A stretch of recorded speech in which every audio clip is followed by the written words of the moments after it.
Let's see if people could hear us this week. Oh my God, we're here live. I don't know if anybody could hear us. Oh my God. Oh my god. We're Hey, back. it's meaningless cosmic void. They can hear you. They can hear too much of you this week. That's better. Now it should be fixed. Hello again, meaningless cosmic void. I watched you stream this week. Oh, and my mama. Hi, mama. Ooh, your mom. My Hi. mom. Mom's My mom is here. Yeah, Oh, wow. Taylor's mom is in the Discord. So Special we were day. just talking, Taylor's mom, about how much we love Hook. Yes. Kevin just finished recording a podcast about how much he loves Hook with some friends of ours. Yes, And yes, there was discussion of a Dustin Hoffman popping up at, what's the name of the band, Taylor? Mensa Plug. Madison Band. The Men's of Madison Band show. So, like, yeah, get hype for the Dustin Hoffman love. Yes.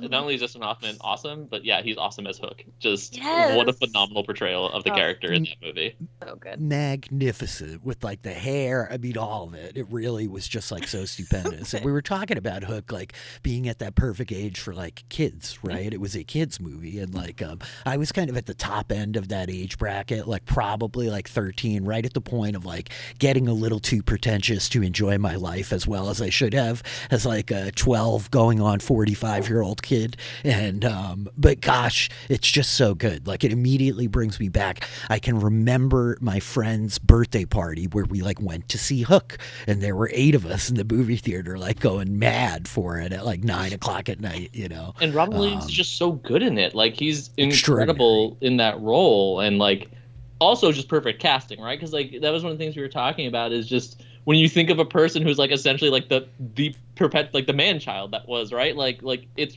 Robin Williams. He has a youthful energy to be what you can imagine an adult Peter Pan being, and it's just it's so good. It's just there's so much in that movie I love. I miss Robin Williams. Yeah, gosh, I say it all the time, but like you can pander to me as a consumer of entertainment, right? Sorry. Yeah. We love it. But like, just do a good job, you know? Like, if you pander to me well, I will gobble it up, you know? I am like here for it. And there's such like, just Robin Williams like playing that part, the transition, even as like overacted and probably ham-fisted as it is, that like transition of like, I'm a reluctant adult who's like immersed in like the banal, like day-to-day bullshit of reality. But no, I am Pan. Well, so Rich, I'm glad you bring this up, and this is the last thing I'll say about it because I don't want to spoil the podcast. I want to encourage people to go check it out once it's posted. Yeah. Is that Go check it out. When watching this, you know, you talked about like the over the topness of when he is at the beginning, right? When he is just regular Peter Banning. And it's just like he has no imagination anymore. He's overly cautious. Like he just only cares about his job and all this other stuff. Except like the idea of like it's over the top, I think is 100% on purpose because he's a cartoon version of an adult. But that cartoon is exactly the type of adult Peter Pan would think he would have to be as an adult. He's playing essentially what Peter Pan imagines adulthood is like. And I think that thematically is absolutely appropriate because he is still deep down Peter. And so when Peter thinks like, what does it mean to be an adult? It's that cartoon. So like, I think that is just so smart and so clever into that character and like how the evolution goes from there. Yeah, I just, and being a Peter Pan fan, it's just, I also like perpetually just want to be a child. Like I love the Lost Boys vampire movie. And it's halfway because that movie's incredible and halfway because of the Peter Pan reference. Yeah, I'm a huge like Pan person, if that's not clear. Like, come on, I talk about like at least weekly my Peter Pan complex, which I'm like trying to transition into some type of full-time employment here. I'm like moderately succeeding, so I'm okay with that. Are we not all Peter Pan fans here? Like we play Dungeons and Dragons for fun. So, it's true though. There's like such power and like imagination, and I'm like 100% with you, Kevin, right? Like it just echoes that same thing that like it's a kids movie, right? And so it's so like inside it's very like an Inception thing happening here of like he's portraying this caricature of an adult, which is exactly what we all thought you had to do when you became an adult when we were 12 years old, right? So like we were there for it, you know. To me it was like an Oscar worthy performance of like adulting, you know. And the themes of like, oh man, I have to dedicate so much time because I'm working so hard all the time and I can't ever stop working, but really I need to stop working so I can spend time with my family and do some personal stuff. Super relatable for a lot of us. Also, Rich, in another effort to implore you to watch Avatar: The Last Airbender, the kid who plays Rufio is Dante the Basco. kid who plays Zuko. The like fire. Oh my prince. gosh. Yeah, that totally tracks. I mean, I've watched enough episodes for that like voice to click, like even just you saying it. Yeah. All right, maybe one day. I definitely will second this. Avatar: The Last Airbender is one of my favorite things ever, and it's such an incredible story and storytelling. And there's I don't want to say too much because it could spoil too much, but it's just it's so incredibly well done, and even beyond not just because it's a kid show, just like as a straight up show and storytelling. I'm coming up. Okay, I'm here. He's back. He's back again. Just in time to have like knocked Taylor right out of the call. We're having interesting technical challenges tonight. So my Avatar: The Last Airbender take is, I'm sure it's really good. Like a lot of people love it so deeply that like I know there's a there. I just watched like the first maybe 6 or 8 episodes and bounced off it. And I know I think I've talked about it on this show because Sheldon specifically, I remember telling me like, no, it like comes into its own.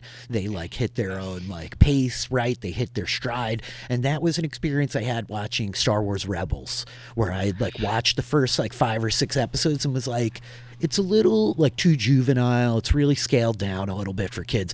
But I think that they hit a point where they realized like, oh no, like our audience is people who could be really into this, who are like going to think deeply about it. And like they up the ante of like what they're delivering and the way they're delivering it in a way that like wins for me. So I'll come back to Avatar. All right, Taylor's back. Who's gonna disappear next? We got you, Taylor. Should I go? Yes. Who's next? Zach, you want to go? I'm You good. good I for a got minute? like bounced. You need a second, Kurt? So, we're all back. We're all back together. The gang's back together. It's been too long. Love it. Yeah. I missed looking at like all 5 of this array of beautiful faces in front of me. But it's been an interesting few weeks here. We kind of wrapped up season 1 with the conclusion of like the case of the murderer and like who it was that was serial killing you awakened people down by the docks, and it resolved itself in a clumsy but interesting way that I really enjoyed. And a lot of you, when we were here a few weeks ago, you met a new friend, a fellow named Sebastian, the piano man at the jazz club, and we're able to kind of work with him to unearth a whole corrupt real estate scheme that was happening that ended up with a man dead. But last week we got together to play -1 Kurt Clark with no Iggy Bolton, but nonetheless the book buddies reunited at the Parabellum Athenaeum, the big public library in the heart of our teeming metropolis that is this neon city where you kings all live and play and work. And upon like gathering there and hanging out, a woman showed up looking for her missing kid, a high school boy, who she said she thought might be here, though it seemed unlikely. And this trail of breadcrumbs led you to a club downtown where you unearthed what you thought might be a bit of a conspiracy for the lot of you to bust. Strange, ambiguous testing done by a company by the name of Global Genetics, which does not inspire confidence or trust in the local high schools, led the lot of you to wonder what was really going on here. And so I want to say Lyra Balakwa, though that is not your last name. I know. But one young Lyra Barlow ended up getting into a car with a crew of these angsty high school kids and a man named Victor Chang, who was some kind of smooth-talking, well-dressed kind of cult leader, as it appeared.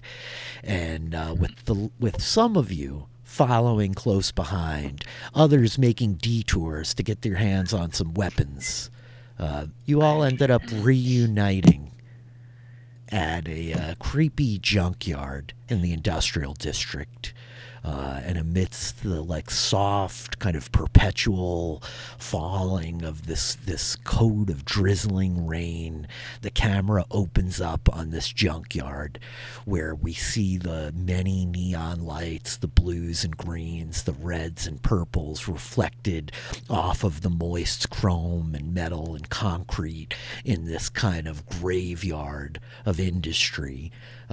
In the center, in a kind of open space around the smashed cars and broken appliances, is a massive group of people. These teenagers packed shoulder to shoulder tight around a woman with long black hair cascading around her. The entire group is sort of absorbed by these projections of this greenish, almost ectoplasmic cell structure that seems to identify that while they are all separate, they are all one. It gives the appearance of a large, like viral cell in the middle of this, like, blown out, broken place. And standing boldly in front of them, half corporal, half dematerialized, is one young Lyra Barlow, her new cut blue pixie hair kind of surging around her as the moisture falls. Running up from behind is Nick Shivdar, who calls out, "Lyra, don't, they're just kids," causing a moment of hesitation in the girl as she reaches out with her mind fire to burn out this leader's thoughts if she can. Jonathan Keeley stands holding a motorcycle upright over his head, moth wings unfurled, eyes glowing red, a cascade of moth dust falling around him in the dim light, while just off to his side, one Escher Maximore crouches, uncertain what to do or how to contribute to the unfolding violence of this place behind a ruined city bus. And somewhere far on the other side of town, Iggy Bolton's making dinner for some handsome professionals. He's shopping for groceries. Of course he is. Iggy walks through the fluorescent aisles of a linoleum-clad supermarket with a reusable bag in one hand, picking carefully to determine just what type of truffle oil he needs for tonight. And so as the camera like fades back in, and we see this whole kind of scene arrayed out in front of us. Do any of you have any questions or bookkeeping that we need to attend to before we just dive back into the action? I just want to remind that there is no collateral damage. I get to choose, control the collateral damage. Indeed you do. Only aiming for the woman. Kurt, do you know that we advanced our crew theme? Oh, no. And have another power tag on it? Nope. Yeah, I kind of thought you might not. Thank you, Zed. Good call on that. It is. Right. It is a series of acquaintances is the power tag for the crew theme. Yeah. It's indicative of the fact that you... E. Because I have a D, but sure. D. It might be. Yeah, that's it. I got it wrong. Yeah, it's indicative, Iggy, of the fact that you all have a great series of acquaintances at this point between Charlie, the Erastuses, Zelda. You know people all over the place. Agent Perez, the Andersons. Like, you guys know a bunch of people now. So, where we had last left off immediately, Lyra came charging in. She made a successful sneak around roll as she was like racing up invisible and incorporeal, ready to unleash mind fire on Veronica Chang, the leader of this crew. Jonathan Keeley heaved up a motorcycle, distracting the massive individuals, trying to support his comrade here. And Nick Shivdar came running up and interfered. Yeah, like, no, don't. They're just kids. And in that instant, while having successfully snuck up on them, you faltered, and you made a roll to hit with all you've got, which you failed miserably. Here it is, right here, just for anybody who's curious, who wants to receipts. Oh, yeah. She tried to hit with all she's got. It got a result of 6, which means I will invoke one of the MC moves. So what I am going to do, Lyra, there's so many options. I could complicate things. I could make something horrible happen. I could deny you something you want. I really want to turn your move against you, but I think ultimately what I must do here is burn your power tag. And I believe that I am burning your power tag of impenetrable mind. As your mind is not impenetrable, while you lash out with your mind fire, focusing, concentrating the energy to mitigate the collateral damage to these poor teenagers. You feel yourself connect with the mind of this woman, Veronica Chang, and as you unleash the fire of Mount Doom, in which the One Ring of Power was forged, channeling down this conduit that you've opened, I think that you feel the viral load racing back up the fire against you. It's one of these sick things where the fire hits the virus and it blooms and explodes many times over, and you feel it trying to seep into your brain. What's happening? What does everybody want to do?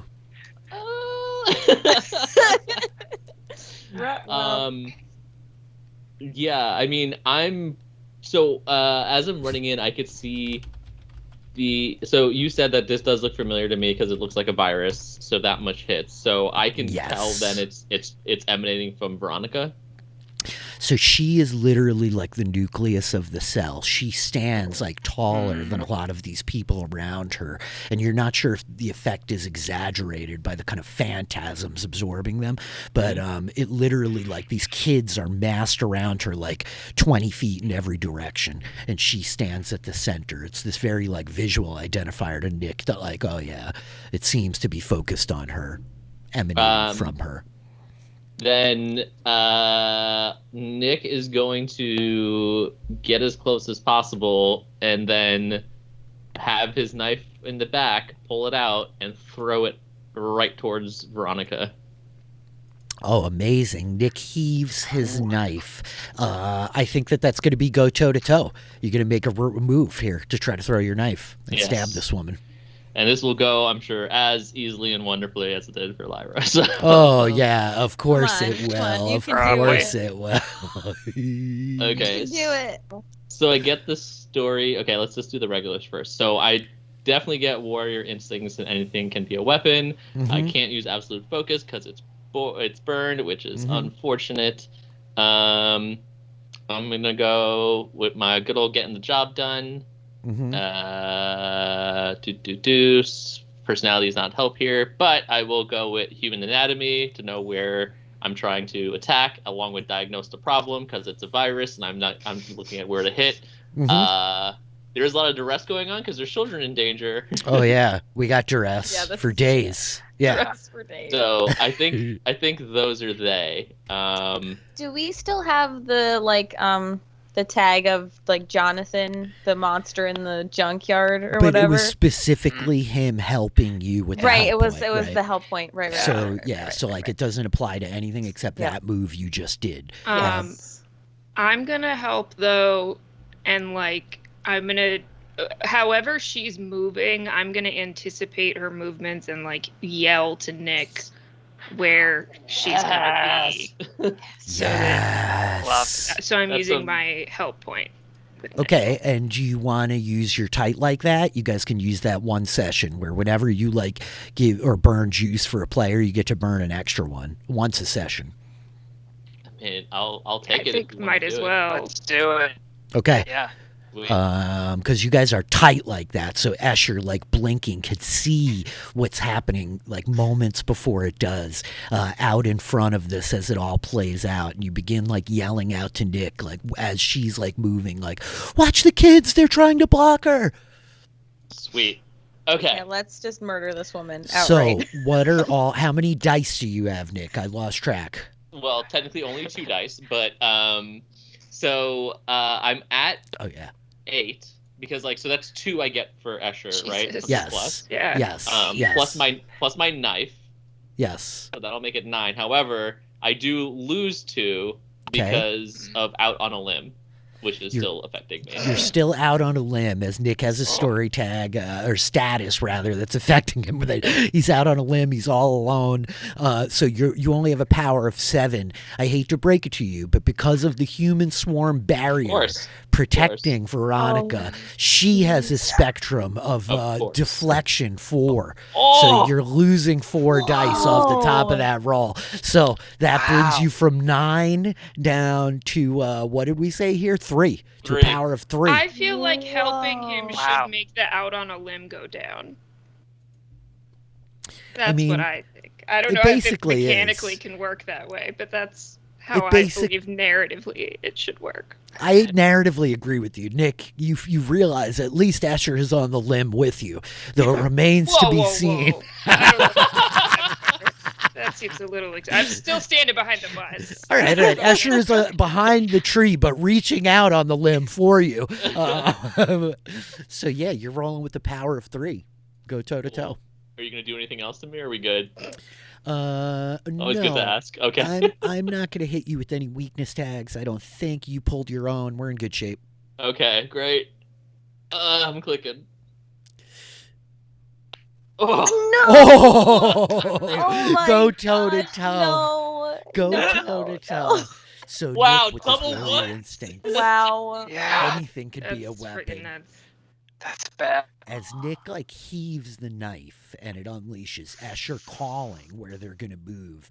Escher, you've predicted a lot of things. You could see the movements of this woman before they happen, but there's so many of them, and it's as though they just move as one, right? And I think that they all just start leaning in, swatting and hitting. One of them whips a hat off, another one with a jacket, and the knife just kind of vanishes into the crowd. The green kind of phantasms of all of this surging and absorbing around it, and with that I'm going to make a move which is going to be probably I'm going to try to inflict you with the status, Nick, which is going to be infected. I think that she wheels her head at you. You see Veronica just that was a good try. Maybe you should come with us. And we see tendrils rising up out of this mass, surging around Lyra, reaching behind to grab at Nick. So Nick, I'm gonna have you roll to face danger. Okay, cool. Wow. So a question about out on a limb though, that still stays there, or did that get negated with Escher's help in the future now? It did not get negated with Escher's help. Mechanically, I appreciate what Escher was going for. Escher gave you +2 on that roll, but that was it. You're still out on a limb, at least until we're out of this scene. Cool. All right. And you obviously lose your story tag of knife. Yes, because I threw it and it went away. Okay, so let's see what we got here. I'm gonna say both warrior instincts and anything can be a weapon can work, because warriors need to be of sound mind, and anything can be a weapon, including this little thing up here. So heck yeah. Okay, I'll give it to you. Cool. Yep. I'm gonna use where I came from as mental fortitude.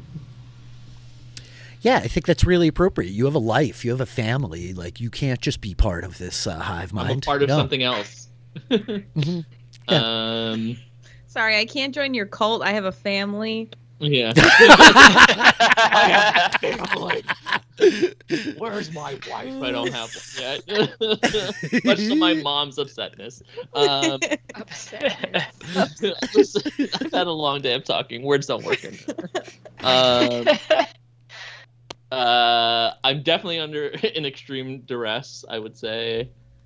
I don't think medical practitioner or human anatomy is going to work. I guess I don't think I'm going to use diagnose a problem, I guess. Okay. Because it's, if anything, this is closer to psychology than anything truly medical. It is. So yeah, I think diagnose the problem isn't great defensively for this, but yep, you've pulled a couple of good things. Cool. I don't want to use any of our tags, so I'm gonna leave that for other people. All right. Yeah, I think that's they. Okay, so you're rolling with a power of 4 to face Except, danger. Go for do it. I have to minus because I'm out of? Oh, you do have to -2 because you're out on a limb. You do still have this status. I'm so sorry. It's all good. It is what it is. Yeah. All right. Rolling. Face danger. Uh-huh. Oh, Great Yes. success. Okay. Oh, thank goodness. Great success. So I think we see like the green tendrils of this thing like wrap around Lyra, almost creating like this cage over her as they start to like kind of try to like subsume Nick, right? And you stop in your tracks as like the knife has like cartwheeled away from your hand, and you're able to just kind of like close your eyes and like shrug it off. There's too much tethering you to who you are and where you belong. What else is happening? Jonathan, what are you doing in the midst of all this? You're still holding a motorcycle. Yeah, still got this motorcycle. I think though Kevin and Sheldon know that this is very much like virus-like. Jonathan has no idea, other than these are a group of kids that are scared of him. I think he wants to lean into that like terror and see if he can like break up this cluster. So I think he's gonna try to like not attack them, but to like buzz them, to like go real close and see if he can just get people to scatter a little bit to kind of keep it from being like a cluster. He's just gonna go like right at them.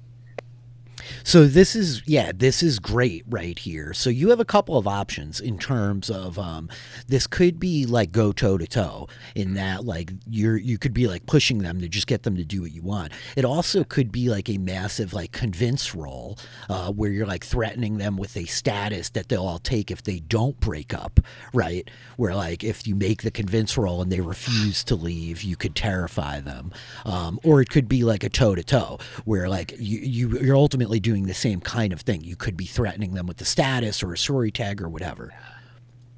I think going toe to toe makes more sense because it feels like I'm going against them more physically than mentally a little bit.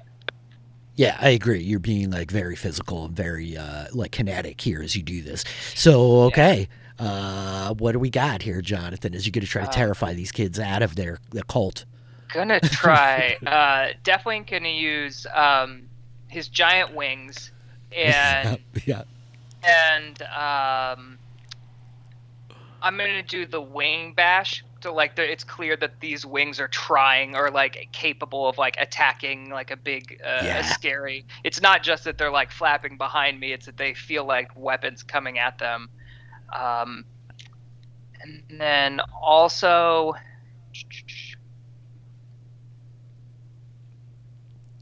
I mean, it feels like it's similar to it, but it's not.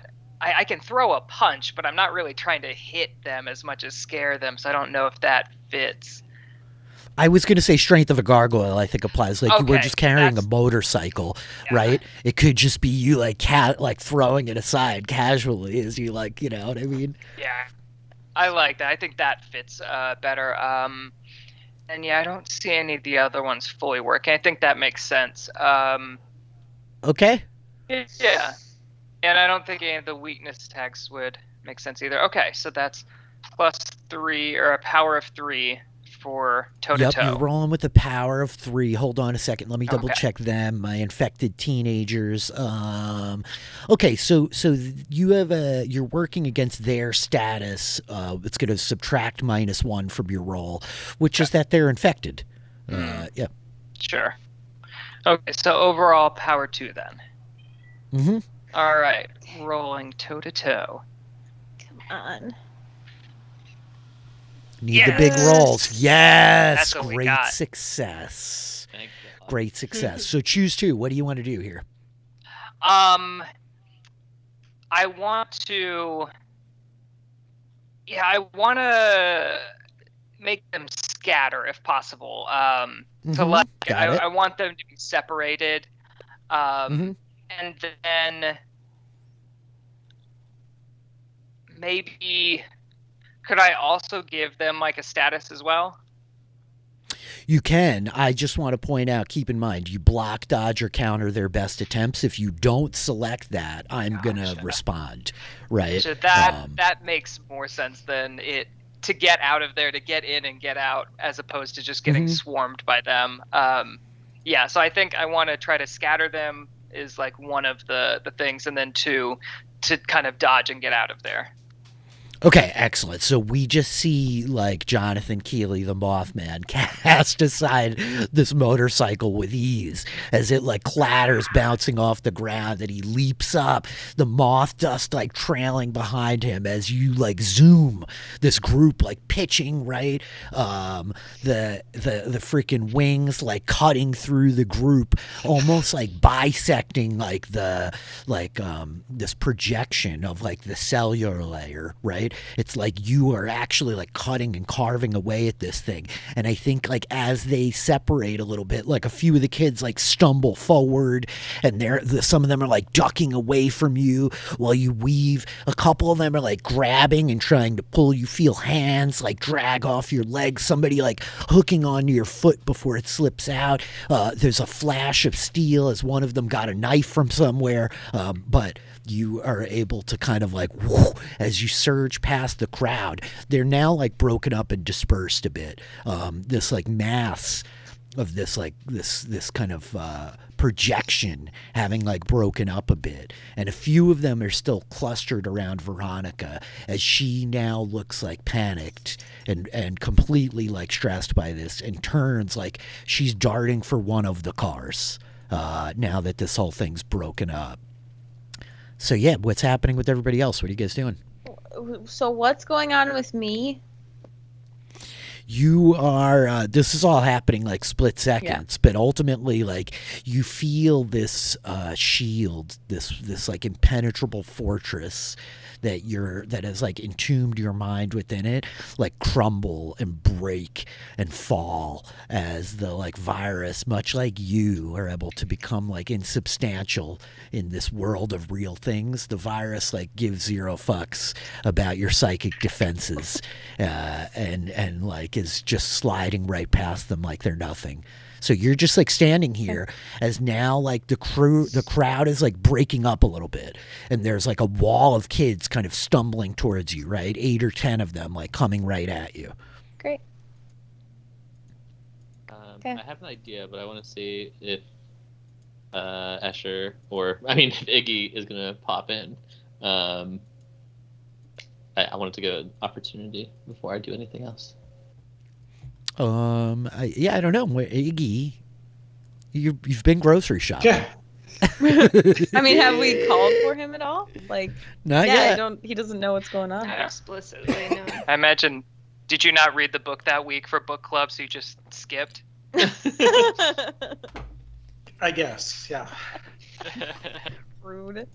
Have you checked your text messages? Aren't we on a text chain That's with true. all each other? Lyra Yeah. did like send probably a few texts in the group chat.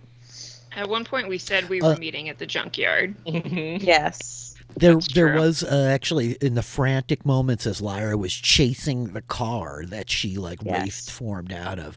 I believe I remember her saying, "As I chased the car down, I text the group real quickly." Yep. Yeah. And I'm like, Yep. Yep. In pursuit. Talk about millennial crime fighting. You know what I mean? I mean, really. Yeah. Texting while chasing criminals, an important skill 100%. for detectives in the modern age. Yeah, so I think that like Iggy would have gotten a text of like, And apparently, I figured everybody else got it because he is shopping. So at the time, he must not have thought much of it. So okay. Is everything yeah. still green? There's like this kind of green projection around her and the group of kids around her, and it's still kind of like there's other green projections that are like tethering the kids that have separated off from the main group, but it appears to be like fading, right? As they've like separated from her, it's like Jonathan like kind of broke them up is exactly what happened. Okay. Then I would like to try something. Of course. Okay, so Nick, having thrown the knife and it not work. And then this thing started to try to infect its mind, and I believe you said well, why don't you join us? And you mentioned the word cult. Yeah. And something clicks in Nick's head, and he feels like he's approaching this incorrectly. Because he's been approaching it as a doctor treating a virus, and he's been approaching it as a warrior trying to fight something. But the word cult, being from Guyana, clicks in his brain as the most famous mass suicide cult, Jamestown, happened in Guyana by chance. Cut And to so Iggy he taking a thing of Kool-Aid off or of the Jonestown, shelf. yeah. Correct. Yes, exactly. The famous Kool-Aid. So he is not going to approach this as any of those people. He is going to approach this, though, as a person who feels like an outsider being an immigrant and a group of kids who are being sucked into a cult. And he's going to say, essentially, listen, I know what you guys are feeling like being outsiders and joining together, but you have people like us, we have each other. We don't need a leader, a person to talk to us and try and contain us, to tell us what to do. We are our own people, and we get to make our own choices. So don't listen to this person trying to hoard you into their ways. Remember where you came from. Amazing. That sounds to me like a convince roll that's happening, right? Okay. So I'm going to use, of course, where I came from. Immigrants get the job done. And Caribbean immigrants. I'm drawing on that background for myself. And also, on that card, when I get to use convince on that, when I use that, I get who's the boss. So convince and change the game are dynamite.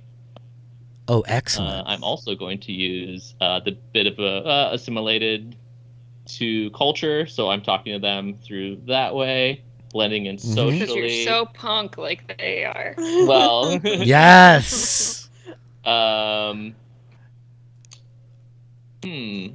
guess this isn't technically popular culture, because unless they're murderinos, they may not know necessarily Jonestown. I mean, if there's gonna be a group of kids who knows about cults and stuff, then I will say might be the kids in the cult. I was actually just watching a documentary on Jonestown the other day. Cool. And then, unless anyone objects, I feel like I'm approaching this from a different angle.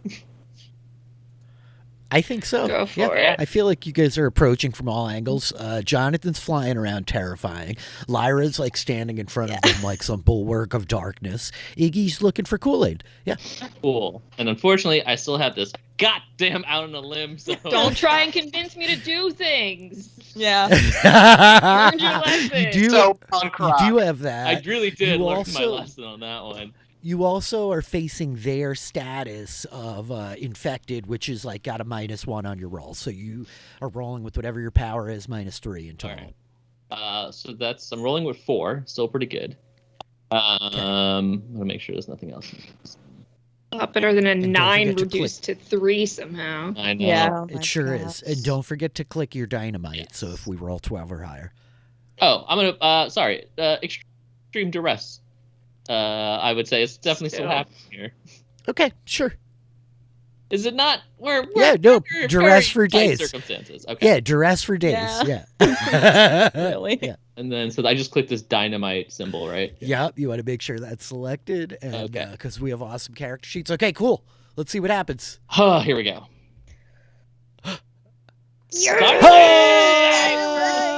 Dynamite success. Dynamite success. So choose a relevant status with the tier equals to power. You could choose your target, either take the status or change their agenda to include yours and take a tier -2. Yep. Okay. Got it. Now, here's my question. Your power of 5, did we minus the 3 before we rolled? Okay. I have a total of 1, 2. So I have the 3 from the immigrants. I have the 3 from my social personality background. Right, I have okay. the 1 You are from the pulling a lot. doctor part. Got it. And approach from all angles, which is now burned. And yeah, and then a -2 from out on a limb, and then a -1 from that. So yes, 5 total. From their infected. Excellent. This is Nice. monstrous. Yeah. So, as you're like calling this out to the teenagers, yep. Yeah. Choose a relevant status of power tier. You choose to take the status or change their agenda to include yours. Yeah. I mean, I'm trying to like essentially wrest them from control out of Veronica. Okay, so the idea here is like just to talk about like the dynamite thing. Normally, you're like, okay, either you do what I want or you take this status. You are basically able to give them a temporary tier 2 status and make them do what they want, what you want, right? So yeah, like ultimately you could give them a status of like awakened, liberated, informed. You know what I mean? Like they're having like a revelation here, and they're gonna do what you want. Yeah, I'll give them liberated too. Okay, cool. Okay, so as Nick like calls this out to them, I think we see these few kids that were like storming forward at the front of this crowd that Jonathan broke up, and they're like hustling towards Lyra, and like you see a few of them, their faces look hard and like angry, and as Nick starts yelling, they turn, and there's a little bit of like muttering and murmuring amongst them, but a few of them just like stop and are looking at him, and they start like looking around at each other, and their shoulders kind of slump a little bit, and they like glance back, and I think that the scene is like these few kids with this moment of doubt that Nick has instilled on their mind as they're looking back, and this woman Veronica is like darting for the Suburban as her brother is like got the door open and trying to like usher her up inside, a few of like her loyalists kind of going with her, but it's this real like validation of kind of everything Nick was just saying. Yeah, sick. Sweet. What's happening with the rest of you? Asher, you're behind a bus. I just want to check in. Is there anything important you want to be doing or should be doing or we should take note of? I don't think so, since Jonathan and Nick have both been successful. But the bad guys are escaping. Yeah. That's a problem. Is Lyra like infected? Like, is she just kind of stuck? No, you faced danger. She burned away your mind fortress or whatever, your intellectual fortress, but like you were not infected, thankfully. Okay. Great. So Jonathan and Lyra are like still active. Okay. Did I roll face danger? You did, didn't you? When? I think at the end of last time. No, it was just now at the beginning tonight. I was No, like, I you need didn't. to No, face she danger. didn't. No. Roll. Oh, no, you didn't need to face danger. I just was trying to burn away. I didn't try to hit you with the status. I'm sorry. I'm Okay. like conflating my things. I burned one of your tags. Yes. Because I wanted to give you a status next and get rid of your defenses before I did that. Gosh. Gotcha. Yeah. Okay, so then if Lyra sees this lady trying to run away, then she's gonna like chase her. Yeah, sure. I'd like to see where she's going. So I think I'm gonna investigate Oh, okay. and see the future. Into That's your how mind I palace. Investigate. Yeah. Okay. Asher, as Asher darts like through the broken windows of the bus and like sees them racing for the car, like you duck back down, your eyes closed, and like reaching out to see like where this winds out. I'm clicking things. Premonitions. Premonitions. Predict a foe's next move. Yep. Determination to achieve, and I think persistent in the face of obstacles. That's probably it. Okay, that's cool. Can I hit you with isolated by knowledge? Yep. And well, emotional exhaustion hasn't set in yet. It hasn't been that much of a night. It's just She has like a refused to constant state of interact, existence. in the club. She did not go, so she's not exhausted from being in the They club. Just point did of not order. Oh, sorry. go. They, My apologies. They did not. They're just They're always exhausted with the state of the world. But yeah, it's a perpetual That's emotional very exhaustion. fair, yeah. Life is exhausting. Okay, so Asher's gonna make an investigate roll as you're like looking into the future. Ooh, Nice. 10. I was making clues, and then I have to ask questions. Well, this is what happens. You can use reverse clues. Maybe there's something. But yeah, you can ask me questions. You have 3 clues. That does remind me, I still had a clue left from when I was looking up. Global genetics at the library. Mm-hmm. Yep. Were Victor and Veronica's names on that website anywhere? No. Okay. That's the last thing I wanted to ask. I wrote it down after last time. Okay. Now, I mean, I want to know where she's going. That's the question. That's the whole question. Okay, as you're like peering through, like I think that you see like the like car moving where it is. There's like this vision of the car like rolling out of the junkyard as the lot of you are like dealing with this mass of kids that have kind of scattered everywhere. And then I think we see like the lights go into like fast forward, right? We see like lights like bleeding past all around us and like just things kind of like moving, that like flashing imagery, and suddenly like everything kind of slows down and it's this vision of like this battered like shitty looking like dilapidated kind of derelict house as the car like pulls up in front of it and we see the lights shut off and the engine stop. A derelict house. Mm-hmm. Like nearby? Like do I recognize? I mean, that could be anywhere. Do I recognize a neighborhood or?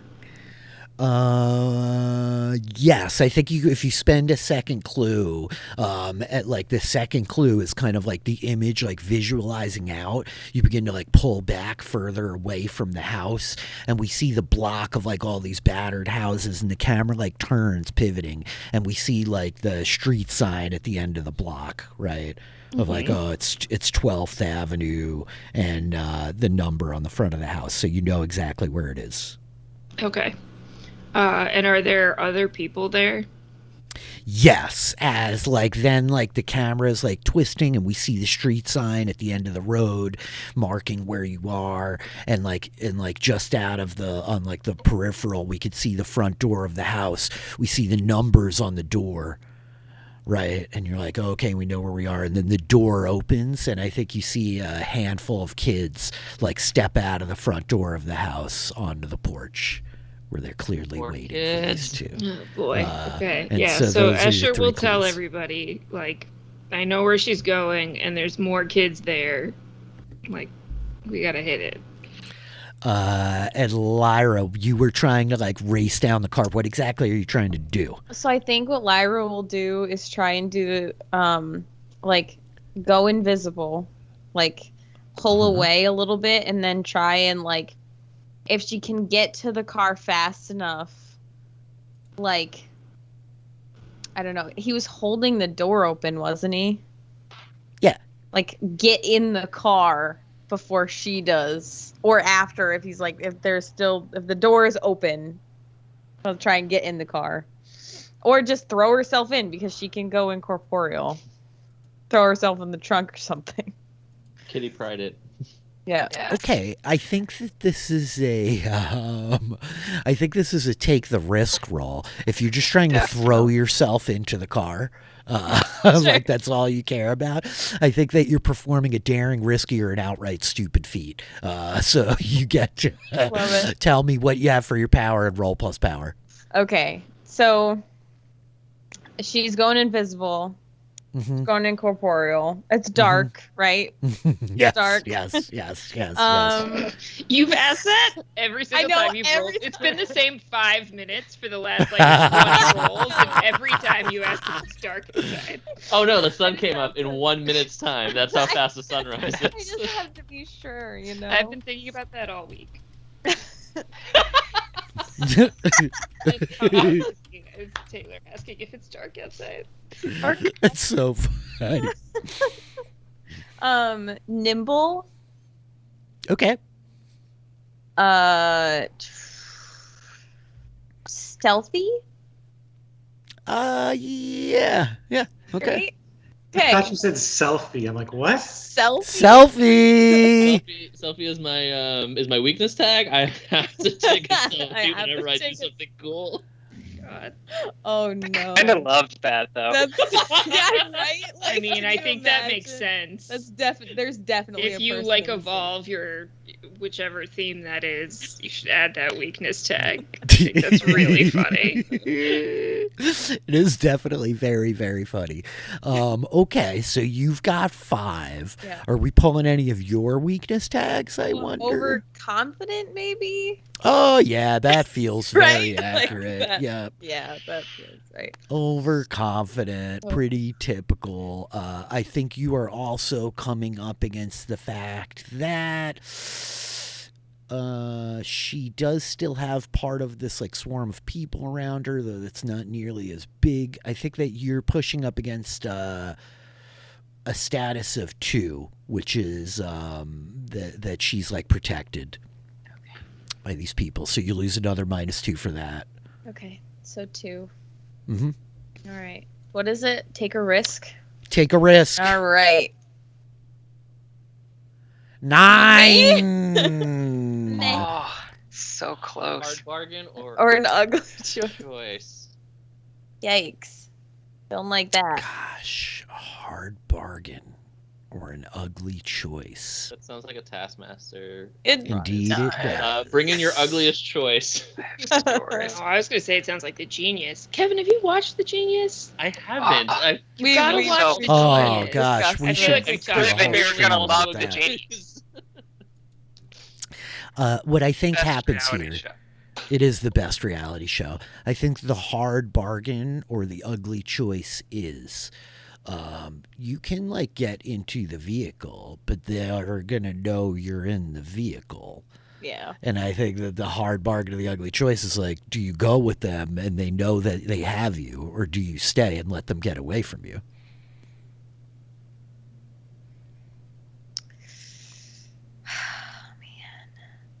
I don't have my impenetrable mind. No. No. And I wouldn't have my friends. As you like leap, you come like you like vanish away. We see Lyra like vanish away as she starts like running, and like just the splashing of moisture where her feet are like slapping into the pavement, and you jump for the car. And I think at the last second we're seeing Veronica turn, her eyes with like this green kind of glimmer from the darkness of like the backseat of the car, and she points and is like yelling to Victor like, she's coming, she's right there, as you like jump. I don't want to let them get away. Hard What is Victor choice. doing?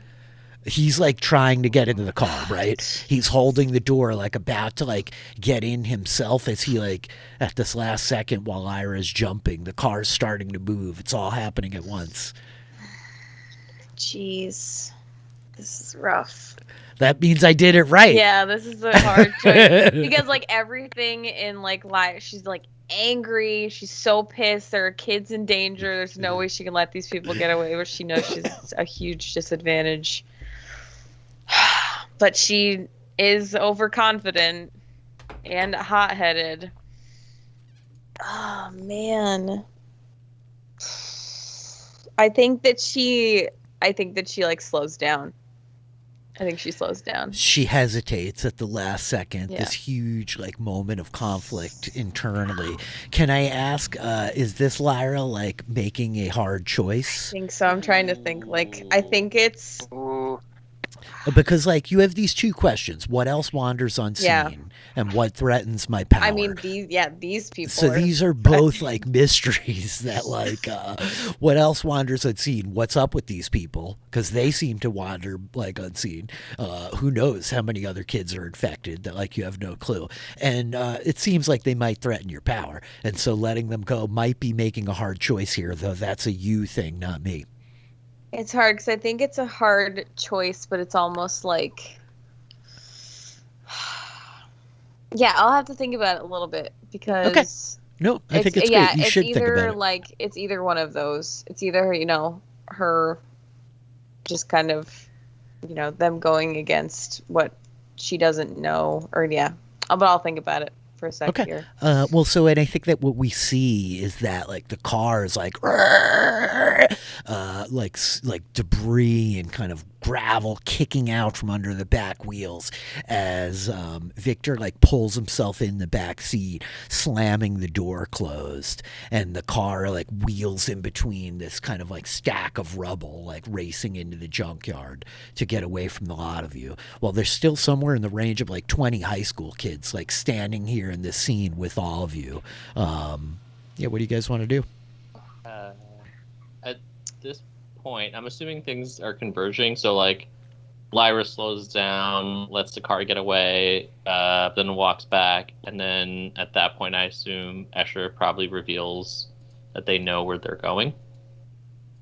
Mhm. Let me just touch in with Jonathan for one instant, who's flying, and it's been a second. Jonathan, what are you doing here in the midst of all this? I think Jonathan's also gonna like land and kind of regroup since we've been so split up like most of the evening. I think we need to touch base and he learned, like just because he tailed this car earlier, it didn't seem to like help solve anything. So I think he wants to land like kind of gently and just see where everyone's head's at. Okay, got What are the kids doing? They're like turning, watching the car race off. A few of them are like looking at Nick. A few of them are looking around like, where'd that girl go? To try to see what happened to Lyra. A few of them are like staring at fucking terrifying Jonathan as he lands. And they're like, but they all seem like, like just distracted and a little bit overwhelmed by everything that's happening here. Their attention's divided, right? The collective action of them as like a single unit is gone, to be sure. Yeah. So I think definitely, just to touch on it, it's definitely like her expression, like the indomitable, like she burned her impenetrable mind tag. Like these people are threatening and somebody like took away the thing that protects the most important thing. So there's definitely that. So yeah, I'm going to put fade on that. Okay, so we're marking fade on your expression book because you made a hard choice in that. Like, what threatens your power? Like, well, these people, but how? Who are they? What do they do? You had to like give up on answers to all of that. Okay. And also, so my training advanced. Oh, geez. So I'm adding a power tag that is hard to hit. Mm. A move or like maneuver that I have learned from my training was the question. So yeah. Okay, got it. I think when Jonathan lands and goes back to normal, and we've all gathered together, Nick is just like, well, if we're all regrouping, we should really all regroup. And he's gonna say like, Iggy, we require some assistance, and see what happens. I'm right behind you. God. That's what I said last week. How can I help you? Sir? Even though I called you, I felt. Don't call me sir. Even though I called you, Sorry, still master. surprised. It's so much worse. Rich, quick question. I found a random food list generator online. Can I say that I have these 7 random items in a bag with me? Yeah. Hell yeah. As long as they're not actually story tags. If you want, you could retroactively roll change the game to see if they're actual story tags, but you definitely can have those 7 items. Yeah. That's great. Okay. If they potentially become useful, I'll just do a flashback and make it a story. Yeah, we'll retroactively change the game. Perfect. Yeah. I want to convince the kids to go home. Oh. Yeah. Okay. Maybe Iggy can get him a bus or something. I mean, I don't care if they zombie walk all the way back to their house. I mean, I could call them to an go home. Uber or several. 5 you Uber junk- pools. You guys, we're still. Yeah. You guys came We're to the still in the junkyard. junkyard. Yeah, we're in the junkyard still. You've been summoned Lyra, to a junkyard. yes. We have Lyra to has think. like come out of invisibility and she's kind of like near everybody, but she's definitely like muttering to herself angrily and like kicking things and like just like pissed. Okay. She's kind of like near the group. Like, she's like here, she's there because she wants to listen and like regroup, but she's so upset. Okay. Asher, you're gonna try to convince the kids to go home. Mm-hmm. Okay. So before we finished season 1, or in the montage at the end of season 1, Escher was working on changing their appearance at will to transform into the beguiling beauty that is their subversion theme book. So they are going to appear particularly enchantingly glamorous. Princess Among Paupers. Uh-huh. I'm using all of them. Can't Out Charm a Charmer. Uh-huh.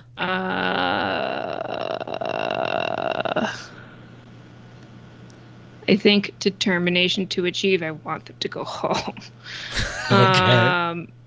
These Go freaking kids. home. And because I have improved my personality theme and I'm getting good at being stubborn, apparently. When I go to convince, choose a core move, convince, that best represents your personality. Whenever you use it with tags from this theme, it's dynamite. So we're rolling for dynamite. Okay, so you got a power I have of 4. 4 so far. I don't think. Yep. I wanna give them a help tag. I think Jonathan wants to stand near Escher, just like arms crossed, kind of. Because we're being a like reminder- intimidating. Yeah. Mhm. Yeah, a reminder of what we are, like what we can do.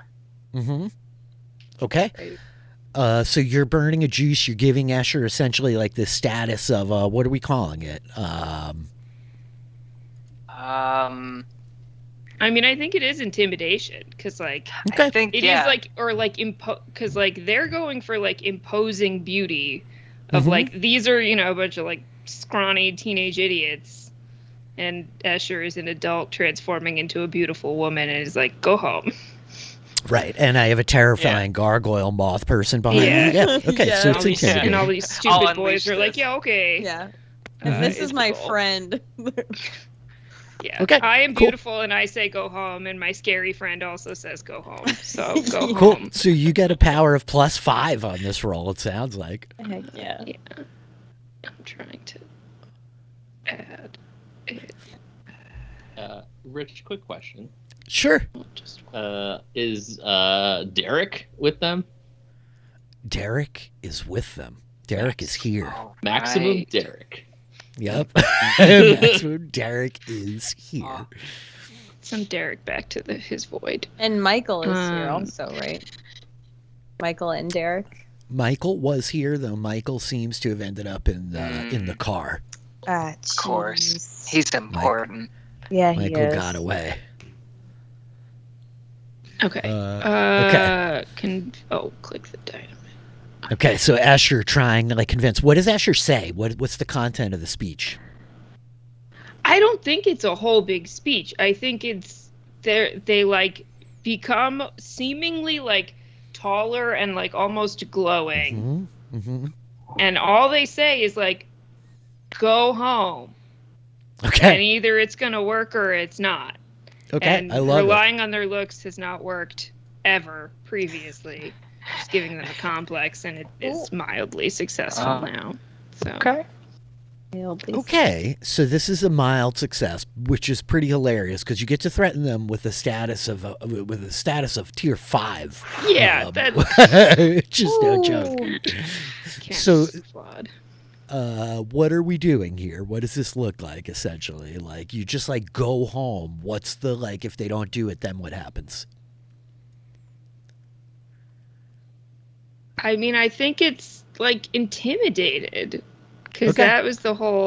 that was like the attitude of the action. Sure was, yeah. An intimidated status of 5 is enough to like bring them to like drooling, groveling They're fools. children. Right? They're literally. Living Oh, in fear. Yeah, I think a few of them do actually start crying. You know, yeah, I think a few of them. Might you don't have to just, cry. Just go home. How did we end up here? It's not One of them's like, I can't go home. You know, and somebody's like, well, it doesn't matter. We can't stay here. You know. And so like I think there's this moment where they're just looking over you and they start to like disperse. They are in fact like going home. You Good. know?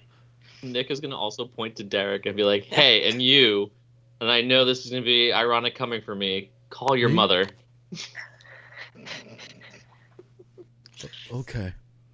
No, I'll call her. Just go. Hey, thanks, man. Well, I always have felt a little bit outside, and this is all more than I thought it was. Thanks. It happens, but eventually you find people who maybe you can feel less outside around. Yeah. Embrace your shit. Don't join a cult. Okay. Damn. I Kid. need that to be a T-shirt. Embrace your shit, don't join a Embrace cult. your shit. Don't join a cult. That's the first City of Mist merch right there. I love it. I think that he's just like looking at Lyra like fucking terrified and like, like he turns the like mohawk like hasn't absorbed enough moisture. It's kind of losing some of its like its vigor and vertical strength that is like starting to fall and collapse on his head yeah, as he wet. like turns like running out of this junkyard, scattering from you guys. So, how can I help? We need to go after those guys. We can't let them go for long. I know where they're going. Let's go. Okay. Should we have a game plan? So, and also Nick turns to Iggy and just like, so bunch of kids, mine got infected by this brother and sister duo, not the ones that we know. Freed most of the kids. Some of them ran off with them. Asher seems to know where they're going, but we gotta help whoever we can. These kids are in it pretty bad. I have to pay for these still. You already left. And this You're gonna go truck back? needs to get into a refrigerator fast. I can bag's give you like, the address. Will you meet us there? Yeah, just call me. Or say, let me know when you're there. Okay. How about you let us know when you've paid for your groceries? Why are you Because paying I'll for the do that groceries? You for you. already made it out of this. You're telling me that all this time you've It's been a getting sense groceries of and character. It's about your characters, who you are when no one's watching. Doing small They're right, business you know. I will pay for these and get these in the refrigerator and the freezer well before you get to anything that's further than a mile from here. Okay, then we'll every text just like you when few we get minutes there. we'll see where you're at. okay. So the lot of you want to like go chase these folks down. Is anything happening in between, or are you guys just gonna roll right out after them? I think Jonathan's asking questions because, especially after hearing about a virus and stuff, and he's just very curious about this like green glow around all the kids. Didn't understand any of it because he's just been tailing them all night. Sure. Yeah. So I imagine, a good portion of that is him asking Nick, like, so wait, what? Explain that again. I mean, The I can green only thing, and then really explain so much, but it looked like a virus infection. Started from Veronica and seemed to just extend out to these kids like a web almost, and had them under control. It's like an infection that infected their mind, but ideally, treat the infection, hopefully free them. Also, attack the source might help completely take care of any infection. that makes sense. Although I don't think shoving antibiotics down their throat is actually going to help in this case. But can it hurt? Can't Let's hurt. Let's move. I'm sorry about earlier too. I You see gotta Saint trust me, Lyra. man. Well, Gotta trust me. I can Yeah. control that. I was just gonna hit her. I gotta stop being out on a limb. I guess. Yeah, those guys are creepy. They're How super many creepy. brother and sister I duos know. are there in this How thing? many like magical twins do we have to deal with in the world right now? But are they also twins? Yeah, right? Weren't they? Do we know that? I don't know. I think I wrote it down. I think we do. They look like twins. Yeah. They look They were very much the very same. similar. Pretty sure we were Yeah. told they were twins. Cool. Unreliable narrator. Okay, so the scene I think fades as like the lot of you with like Jonathan asking questions of Nick and like the conversation between Nick and Lyra, like you got to trust me, man. And yeah, I guess like we open back up and it's like down the street. These like rows of like battered, kind of worn, derelict houses towering on either sides of us. I think like many of the streetlights are probably smashed clean out, broken. There's like a real kind of lack of cars parked on like the avenue stretching out in front of you. I think the like glossy new Suburban is conspicuously out of sight, though Escher, you immediately recognize the house that they pulled up to about halfway down the block. And as a lot of you are like standing here on the corner waiting for a minute, Iggy, you were easily able to like go back and pay for said 7 items of groceries. And he's also then hops back to his apartment, puts the trout in the refrigerator. Ironically, the only thing that needed to be cold stored, because the marmalade, raw sugar, canola oil, condensed milk, oranges, and aquavit are going to do just fine. They're very shelf stable. So You don't put your oranges in the fridge? not short term. No. Oh, they're so tasty when they're cold. I love them. Yeah, Nothing same. I like a put my cold one. oranges in the fridge. Mm. I would think they don't need to be in there short term. True. So Gourmand would know. So Iggy like casually putting things away. No big deal. Yeah, I think as we're walking, Lyra's like, so what's our plan? Are we That's a just real going to go good in there? question. Because I'm game Well, to just I run mean- in there. I feel like going in a front door of a place where we know they've got bunches and bunches of people is a scary concept. I mean, because of who I am, I know a bunch of people that live on this street. Maybe one of the neighbors will let us like up to the roof and we like kind of or try to go. I don't know. I feel like going in the front door, bad plan. But maybe somebody here could help us out. True. And also, I can potentially just get, like, if we find a back door, I can just hop inside and unlock it for us. Or, put down a fire escape or something.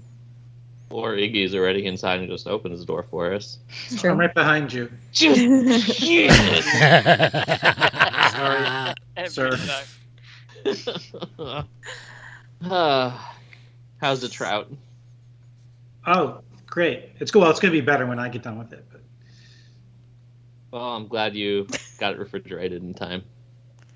I've been waiting for a bit. I mean, you guys are. I've just been waiting around. It didn't take me long to.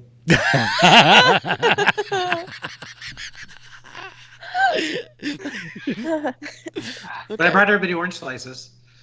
Oh, well, those It's are room good. temperature, though. Definitely gonna have an orange slice. When we get in there, Definitely. Are we I have just- orange slices for the kids too. So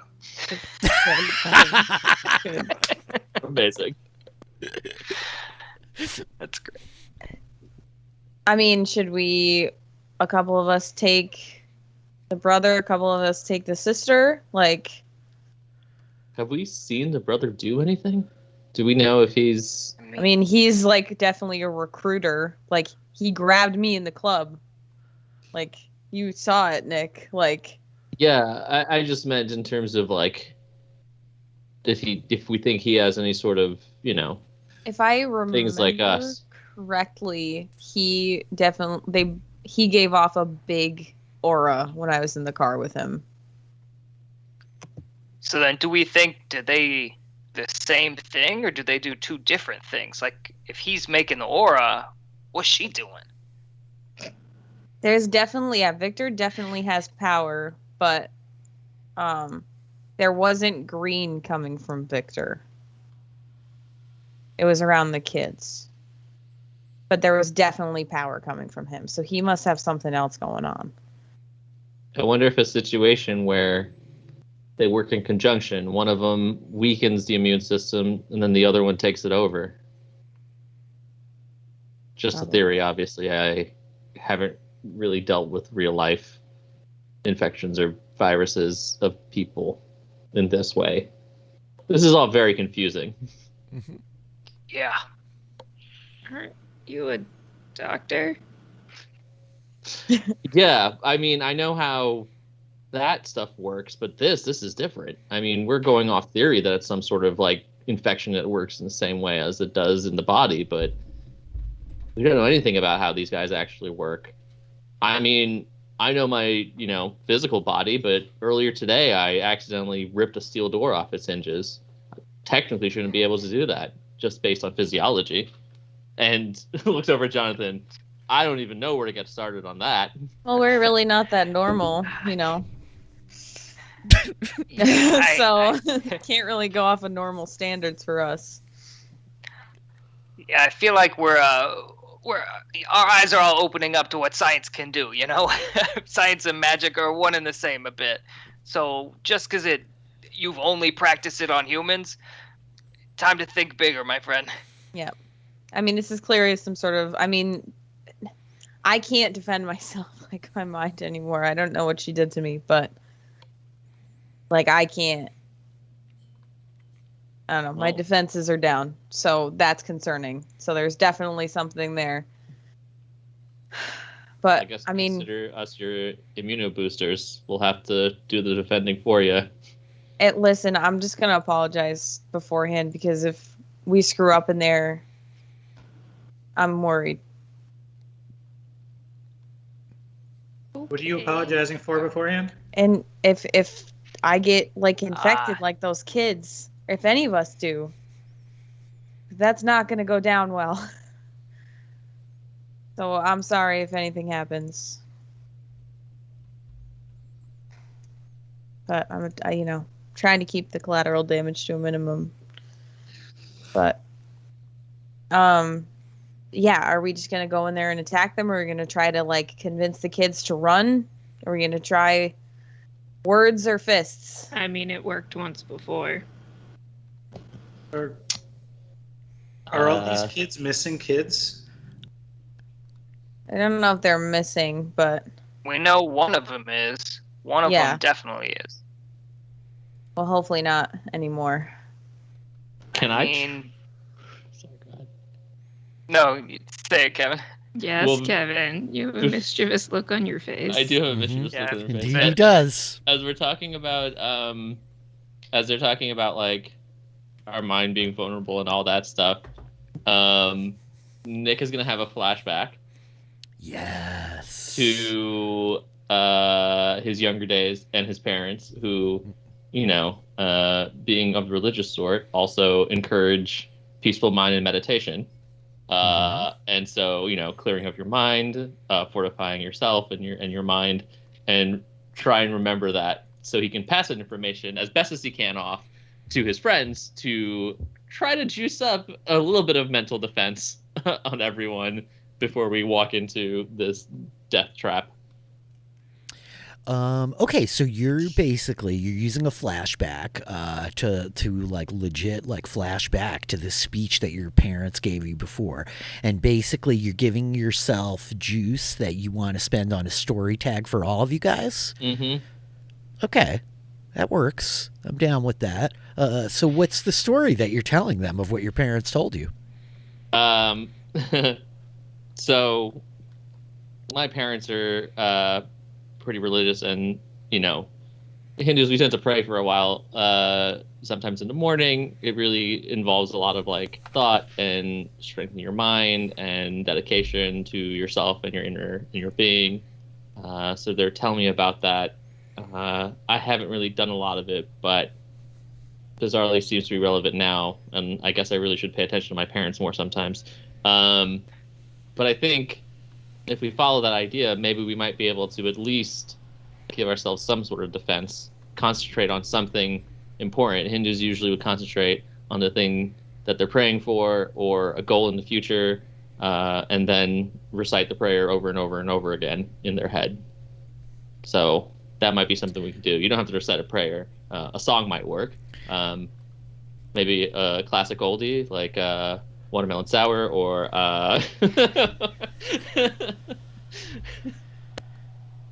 So can I just make a note here? I don't know that this is necessarily a hard choice that Nick is making, but he's got these two identities. My background doesn't define me, and I can't forget those that came before me.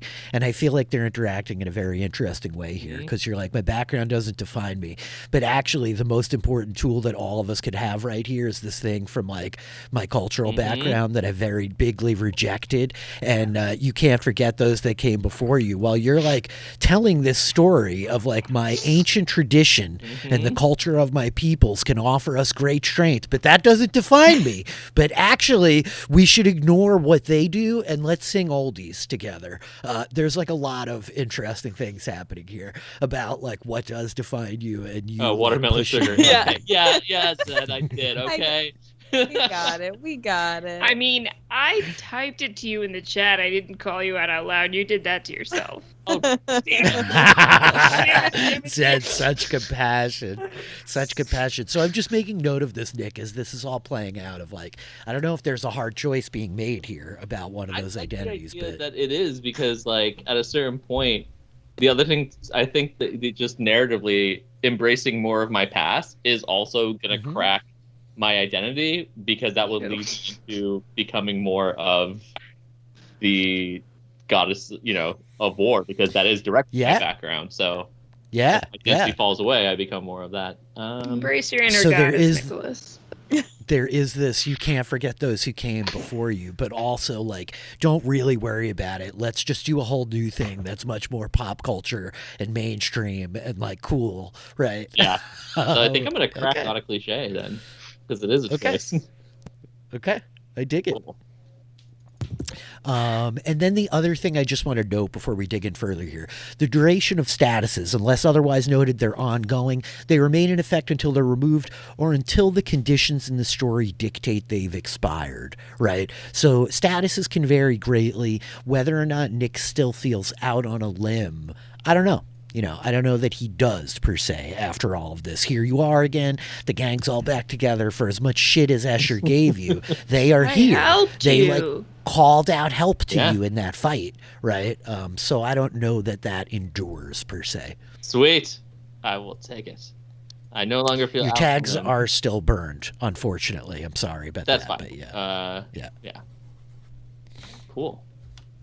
Okay, so Nick gives you all the story, and he's going to burn a juice, and he's creating a story tag of what's it called? Mental Fortitude 1. Okay, Fortitude 1. Cool. So you stand here under the dingy, flickering streetlight on the side of this battered, ruined neighborhood in kind of the blue-collar district of the Neon City. You've discussed some options. Yeah. Nick tells a tale. What would you like to do?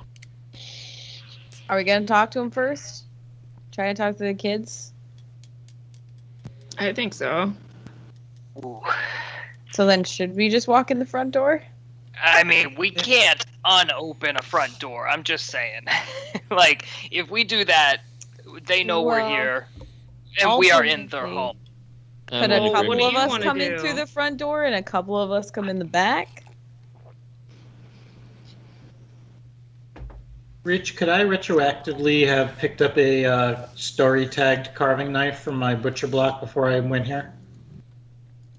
Yeah, I think that's you making a flashback right here. I think that very brief flashback of 2 seconds. It is. It's very short. We see Iggy standing there, and so you're basically taking a juice, burning it for a story tag of a very specific type of carving knife that you just said. Do I have to roll anything? Nope. Diceless move. Cool. But you just add the tag to your sheet. In that case, I got orange as a story tagged one too. Yes. Nothing will ever compare to pudding 12. The pudding was really Right. strong. Yeah. Yeah. That's like a 2-episode item. Yeah. It really Unofficial was. story tag of pudding 12. So good. So, I think Jonathan asked the rest of them, like, just what is our exact goal in this? Like, are we going into this house to incapacitate the twins? Are we going to rescue the kids primarily? Like, I feel like we got Both. a couple of ideas. Kids first, then fuck them up. Yes, I'm into that. Okay.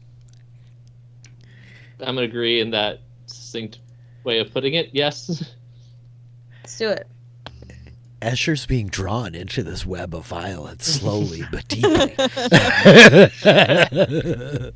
And they Okay. can't be very violent themselves, but It's okay. They can embrace it, cheer for it. So, what's it look like? The five of you are still standing under this like street light. You're heading for the front door. Do you know Jonathan, anybody? Yeah. do you want to go high? Yeah. Uh, I mean, Lyra, maybe you could head into the back. Iggy, I'm not too sure exactly how your stuff works, but you could probably get in there pretty easily. How about I just hang out here, and if anybody needs help, they ask for it? I it's can, just secret munch weapon. on orange slices. If I get in the back, I can call for you, Iggy. Asher, did they ever see you? I don't know. I stayed behind the bus You weren't with until us. until after Veronica was gone. Anyway, I stayed behind the bus. And you weren't with us at the club. They might not know what you look like. Great, love that for me. You might be the ideal person to knock on the front door if they're And say recruiting- what? well, they're recruiting people. I do not look like a child. I'm That's not, true. however old you are.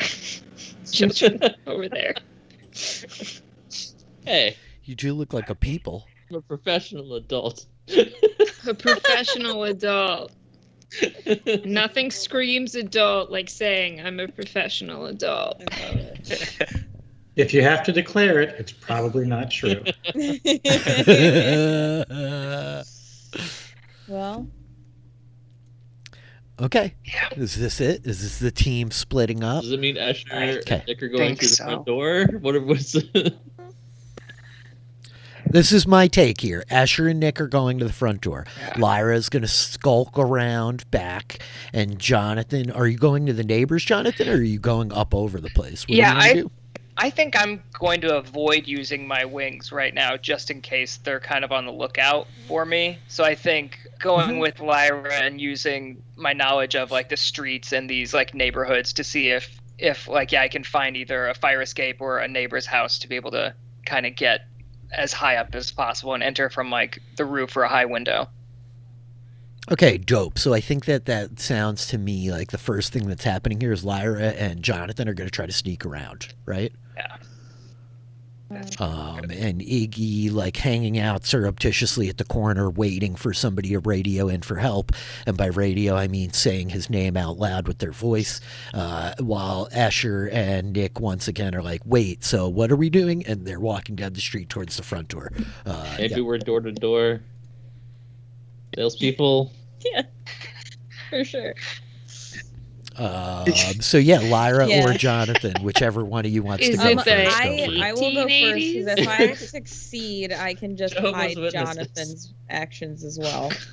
Oh, right Oh, on. okay, cool. All right, so So we see like Lyra and Jonathan kind of like vanish down one of the alleys off the side street, like walking down the kind of like battered, half falling down stockade fence, garbage like piled up at the base, fast food containers and wrappers like flapping in the kind of breeze. all right, I'm not gonna ask if it's dark out.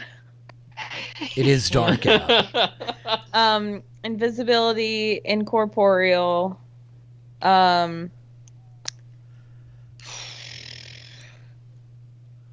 I don't know if like heightened senses or sees that which is hidden helps me here as she's kind of like moving through this terrible alleyway. I think not sees that which is hidden. Heightened senses is a little bit of a debate. Stealthy. Stealthy for sure.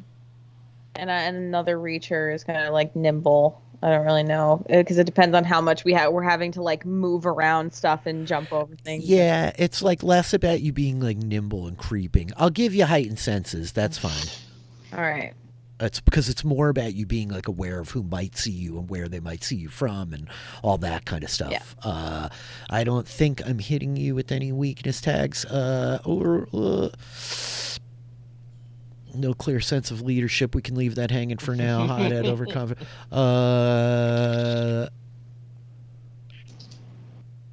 Actually, I'm going to give you sensory overload. If you're pulling on heightened senses, I think sensory overload is like relevant. Yeah, for sure. Okay. Smell of teenagers everywhere. The Axe. It's the Axe body spray return for episode 2. 2 things going on. I can't handle. Oh, could I? I don't know if it's too late to pull on this. Can she reach out? I was gonna ask and try and see if she can feel Veronica and Victor with her power awareness, or like anybody that might like be in our path.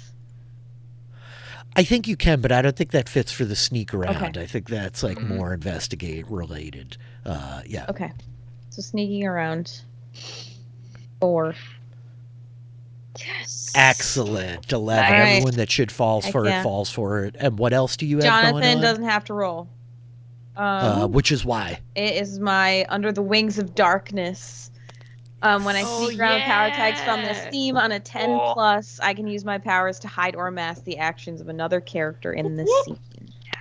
So what exactly is this? As we see like Lyra like fade from sight, Jonathan like prowling behind her into this alley. What does it look like? I think for she us? sort of like reaches, like not actually reaches, but like kind of uses her like in mask of like invisibility and like reaches to Jonathan, and like he has like a little like he kind of fades. Yes. And so just like that, they fade from sight, and the pair of you kind of like slip into the back.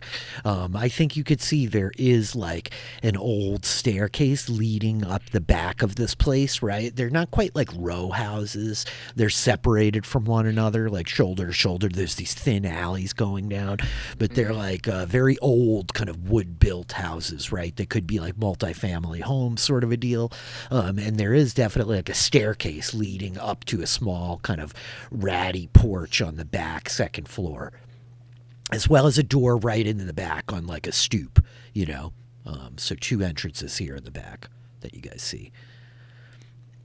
Meanwhile, we cut around to the front, and Escher and Nick, you guys are like striding down the street heading right for the front porch. So any idea what we say?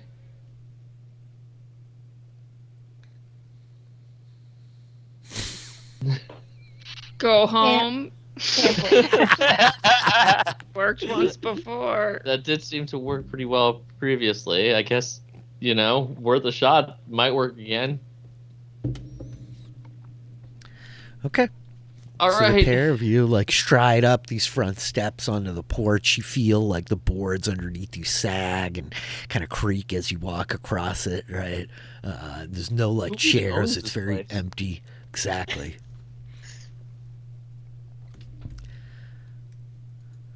Yep. Yeah, I guess Nick's gonna just knock on the door. Oh my god, love it. Okay. There's Not a thinking, knock. just reacting, and he's used to, being polite. Okay. You like knock at the door. Dink, dink, dink, and Oh. there's like Crap, why did I do that? a moment of quiet hangs in the air. I think we see like in the distance, we see like Iggy's silhouette just standing underneath the streetlight at the corner, kind of watching casual interest as the pair of you are here. And there's like a moment later where like the door opens and we see probably the same familiar face of Michael from the library at the beginning of the night. His like too many safety pins, eye makeup running from the rain, And he's just like, yeah, what? Oh, shit. Go home.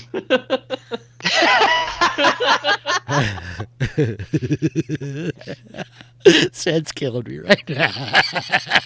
Just like, and I think he like looks to the pair of you and he's like, it's not that easy. And he like turns looking behind himself for a moment, and you could hear like conversation coming from the room. You see like movement in like the light behind. It's clear like the house is pretty full of people. And he's like, you should go home. You should get out of here. Why isn't it so easy? And I think that he's like, well, we don't just get to do. And like his body like shudders for a minute, and I think his eyes close, and he opens them, and there's like this dim green kind of like sheen on his eyes as he looks back at you, and is like, because I'm not ready for them to leave yet. You people are persistent, aren't you? You try to be, especially when kids are in danger. Well, they're not in danger. Of giving them something they've been looking for every day of their lives. A loss of free will. A place belonging to something bigger than themselves. They're already part of something bigger than themselves. The part of life in this universe, in this city. Oh boy. At this point, Nick is also just trying to distract Veronica as much as possible. And I think that the response is just like, you almost sound like you believe that. You mean to tell me you haven't been struggling and searching every miserable day that you've spent in this place, trying to figure out where you belong and understand why you don't? Constantly. But I also try to keep myself from getting infected by anything, you know. Take care of myself, all that jazz. Not like you're doing to these kids. Is that how it works? You and your brother, some sort of like mind viral infection? He weakens them, you take them over? Is that your deal? If only he were that important. And I think that the kid in front of you says in this like very feminine kind of voice, just like, I'm the vector through which all of them can find something greater, each other. I suppose this is going to have to end with violence then. Doesn't have to. I'm sure Escher doesn't want that. Nobody asked for that.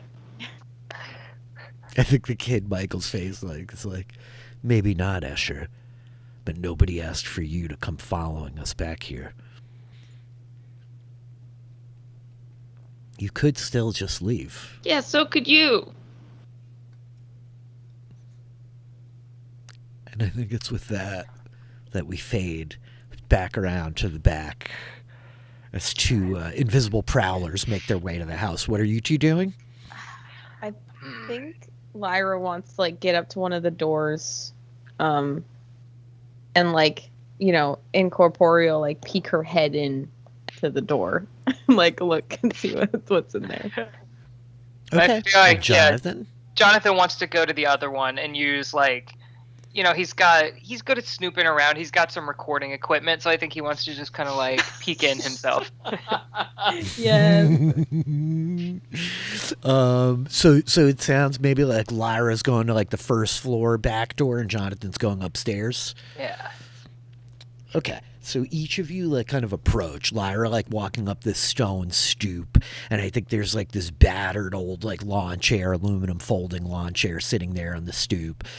Jonathan, you make your way up the staircase. You feel it like very rickety under your weight as you get up there. And from the deck and the landing, you turn looking out and can see like the distant illumination of the neon downtown. And then like this neighborhood dark and dreary, kind of swallowed up by like the lack of in here, right? The just sheer lack of abundance. And yeah, I don't know. So I think you're making investigate rolls. So you guys tell me, Yeah. is that what's happening? It's kind of what it sounds like, right? Yeah. I Okay, think so Jonathan, why don't you go first as you like break out your recording equipment and start like. I love it. just pulling it out. Yeah, I think I'll use his recording equipment, snooping around, Mm-hmm. and then kind of crime scene photographer. Like he knows kind of what he's looking for. He can kind of quickly piece together what's happening in there, For sure. and then see in complete darkness. He doesn't have to like turn the flash on his stuff or anything. It's more just like I can see what's happening in there, record quickly, and get out. Okay, cool. I don't think I'm hitting you with any weakness tags here, so that is like a power of 4. Investigate. All right.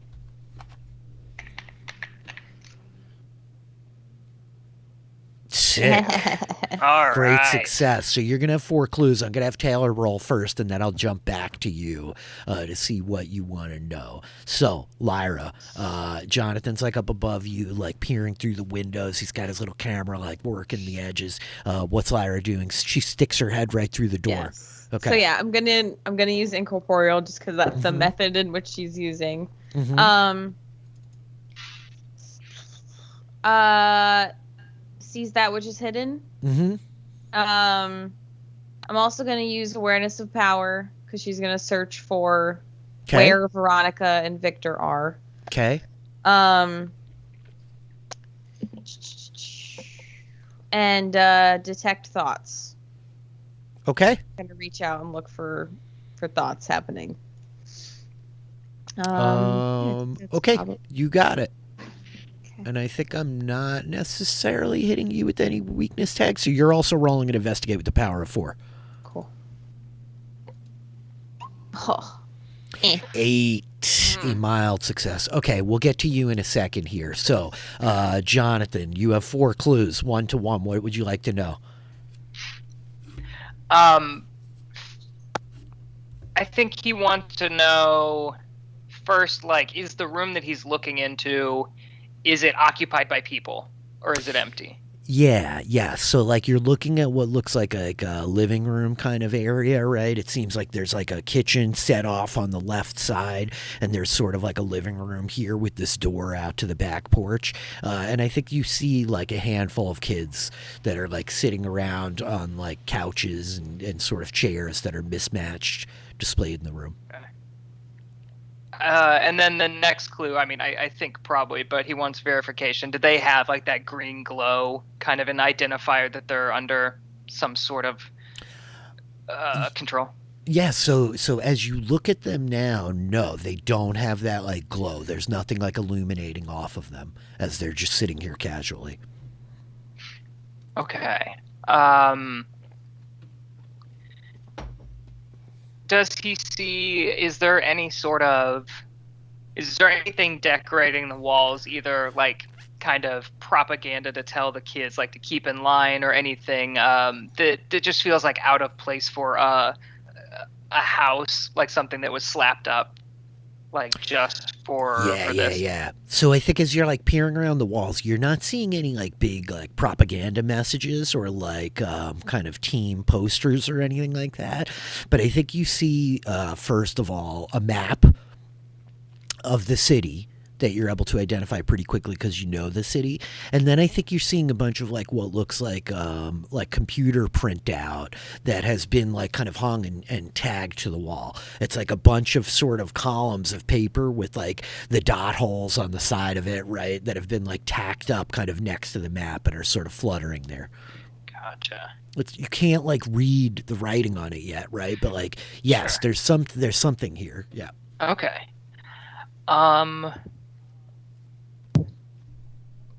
I think I'm gonna hold on to my 4th clue and think a little bit, and I'll Okay. probably revisit it shortly. Okay. Now, Lyra, you had a little bit of a lower roll, but you still have 4 clues. Or, yeah, you did. You had 4 clues also. Okay. So you can ask me the questions as I'm going to figure out what the response is. I guess the first one is like, what does she see as she pokes her head through the door? Yeah, so like you're in a kitchen and there's like a bunch of people in here and Victor is in this back room. Okay. And I can feel. Can I feel Victor and Veronica? And is there anybody else? Like at Those what are powers? two questions. Yes. Can you feel Victor and Veronica? Yes, you feel them both in this building. Do I feel any other power?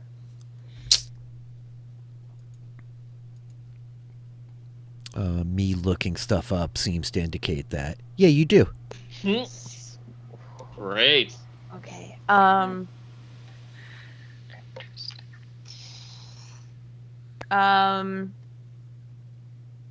If I reach out with my detect thoughts, what do I pick up? That's a really big question. I guess who's like whoever's like in this room, I guess, like in this kitchen, like you said Victor's there, right? Victor is here with a couple of Okay. high school kids. Yeah, so like be specific in other So then words. yeah. If I reach into Victor, what is You he want to thinking? know like what's Victor thinking? What is right Victor here? thinking right now? Okay. Okay, you ready? Like as you like kind of scan the room and you realize immediately what's going on, and you reach out with like the senses and you sense Veronica's power just beyond with somebody else, and then you focus in on like Victor's thoughts. I think Victor's thinking like if they follow us, at least Cabal is here. He has no reason to help us, but he might for his own interests. How do I turn him against these people who are hunting us? Like that's what you're thinking. That's what he's thinking. A Mortal Kombat character? Right? Like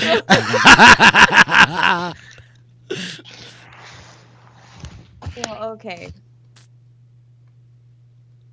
All right. Great. So that's what's happening in the back. We smash cut back around. Iggy, you're just hanging out at the light? Okay. So Nick and Escher, you're standing at the door with Michael. What is it you want? What did you do? You did something, didn't you? Or you said something? Oh yeah, not to. I think to Michael, but to the kids inside, we haven't interacted with them yet. Okay. Yeah, so Michael basically said, like, this is going to have to end violently, isn't it? And you were like, not necessarily. Like, they were just like, well, like, you're not leaving, are you? No. What is You it should you go want? home. Yeah. What does it matter what I want? We all want something. What do That's you? right. What is it you want, and why do you need these kids to do it? I'm giving them a sense of purpose greater than anything they'd ever find on their own. I'm giving them a chance to be something greater than themselves, to live forever, to make a difference, rather than throw their lives away. It's just one more drop in this poorly made soup that is this city. Did you say live forever? I did. Is that appealing to you? Ew. To me, Kevin, yes. To Nick, maybe not. No. Never. Immortality, always my dream. Oh, No. you like Twilight so much. I mean, a heartbeat. I've said it before. If a vampire came over to me and just like, I'd turn you into a vampire, but you have to like drink people's blood, I'd be like, just let's do this. What are you even? Anyway. Ow. I think at this point, Michael just like glances back into the room and is like, well, this does seem rather silly.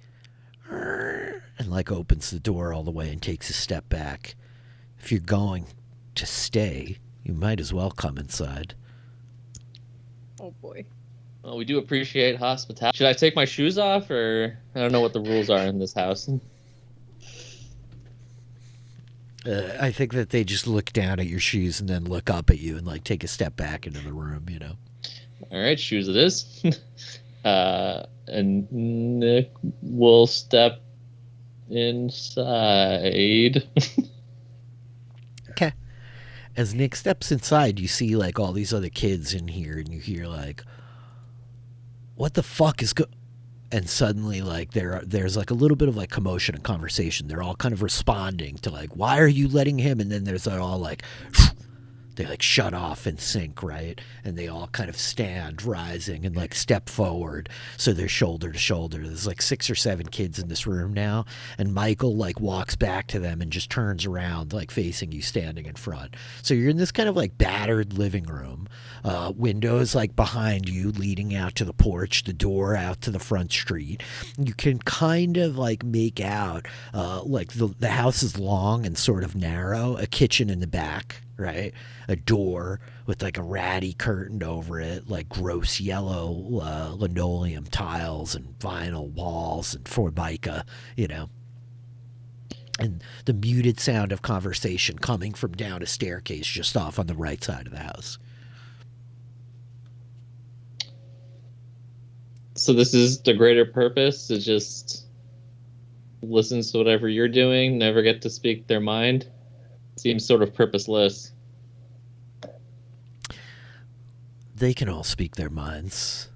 And I think at this point now, like all 7 kids standing in here in the living room begin like speaking like in sync with this like harmonic voice. Like, we're all still in here. We can think and feel. We've just given up control. No more hard choices.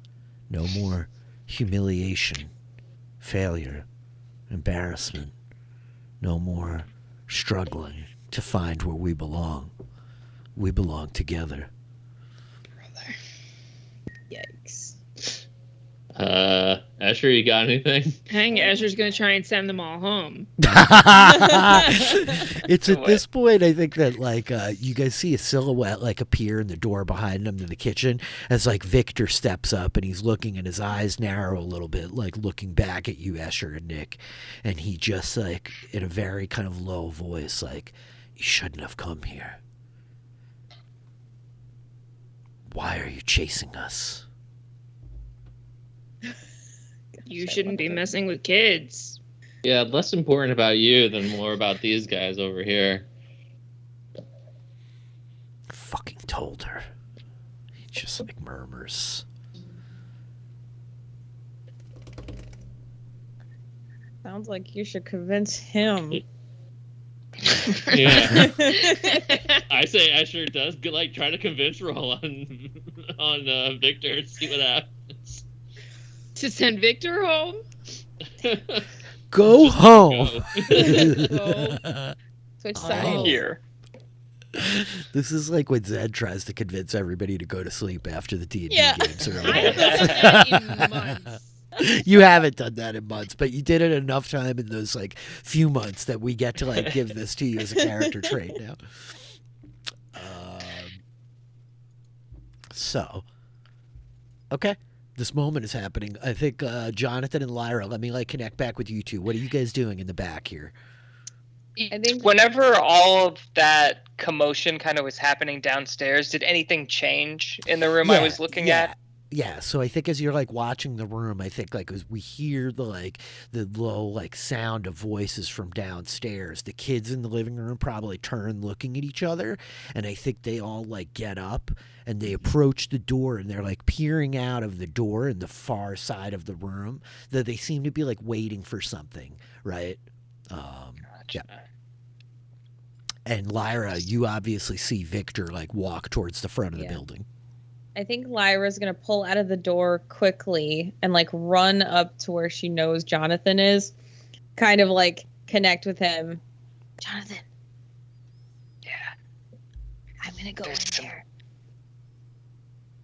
I'm gonna go. okay. So not like there's somebody else in there that is like us. Cabal and Victor. I read his mind, and he said that like thank goodness like Cabal is here, that maybe he can turn him against us. So I'm gonna go and try and find him and like maybe convince him to be on our side. Everything you said just sounds crazy, but I'm into it. Okay, great. Awesome, I love it. Does like where in the building do I feel this like other power coming from? Well, so like, yeah, I don't know that you have like an echolocator, but you No, have to yeah. figure he's out. He's at like, I think as you now are with Jonathan and you're able to kind of peer a little bit into the window, you see these kids are like clustered up, like there's a door between them and the front of the house where the stairs are. And it's like that thing of like, oh, the teacher's talking in there right now. We can't walk through. You get the impression that they're in like the room in front of you upstairs. Okay. Yeah, I mean, I think I don't know. What do you think? What are you thinking? I mean, we know somebody who's very good with doors. We could pop this guy open real quick. If you want, like, I could go in there and make some sort of a distraction while you find that guy, or these kids are looking at something. Something big is behind that door. But I don't know if going through them is a possibility. And the kitchen is through the door downstairs, and I think that they're all kind of distracted there. So I don't know what we could do. I mean, I can try and sneak through this room and get to the other room, but then I'm kind of screwed. I don't know. I want to find this guy because I don't want more people to be against us. We're already Vastly outnumbered. yeah. Well, I mean, if they're a bit distracted downstairs, like you say, maybe this is our chance and we go for it. This might be the best we get. Yeah, I mean,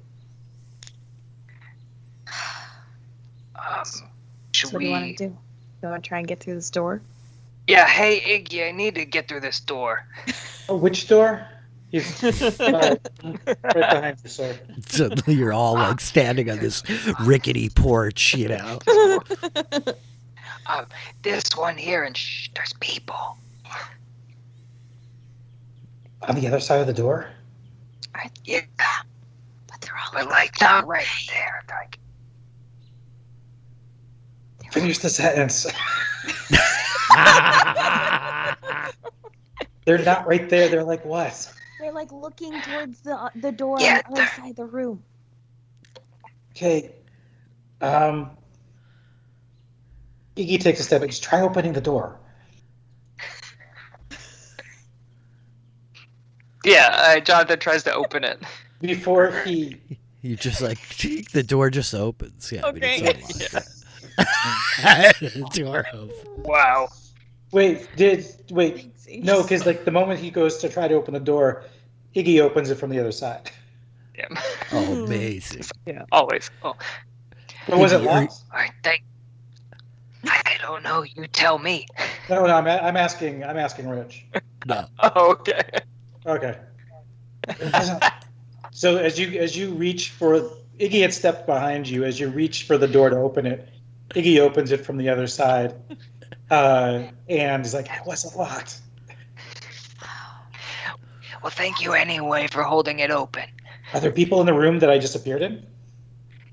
Yes. I think that the kids like turn around, look at you.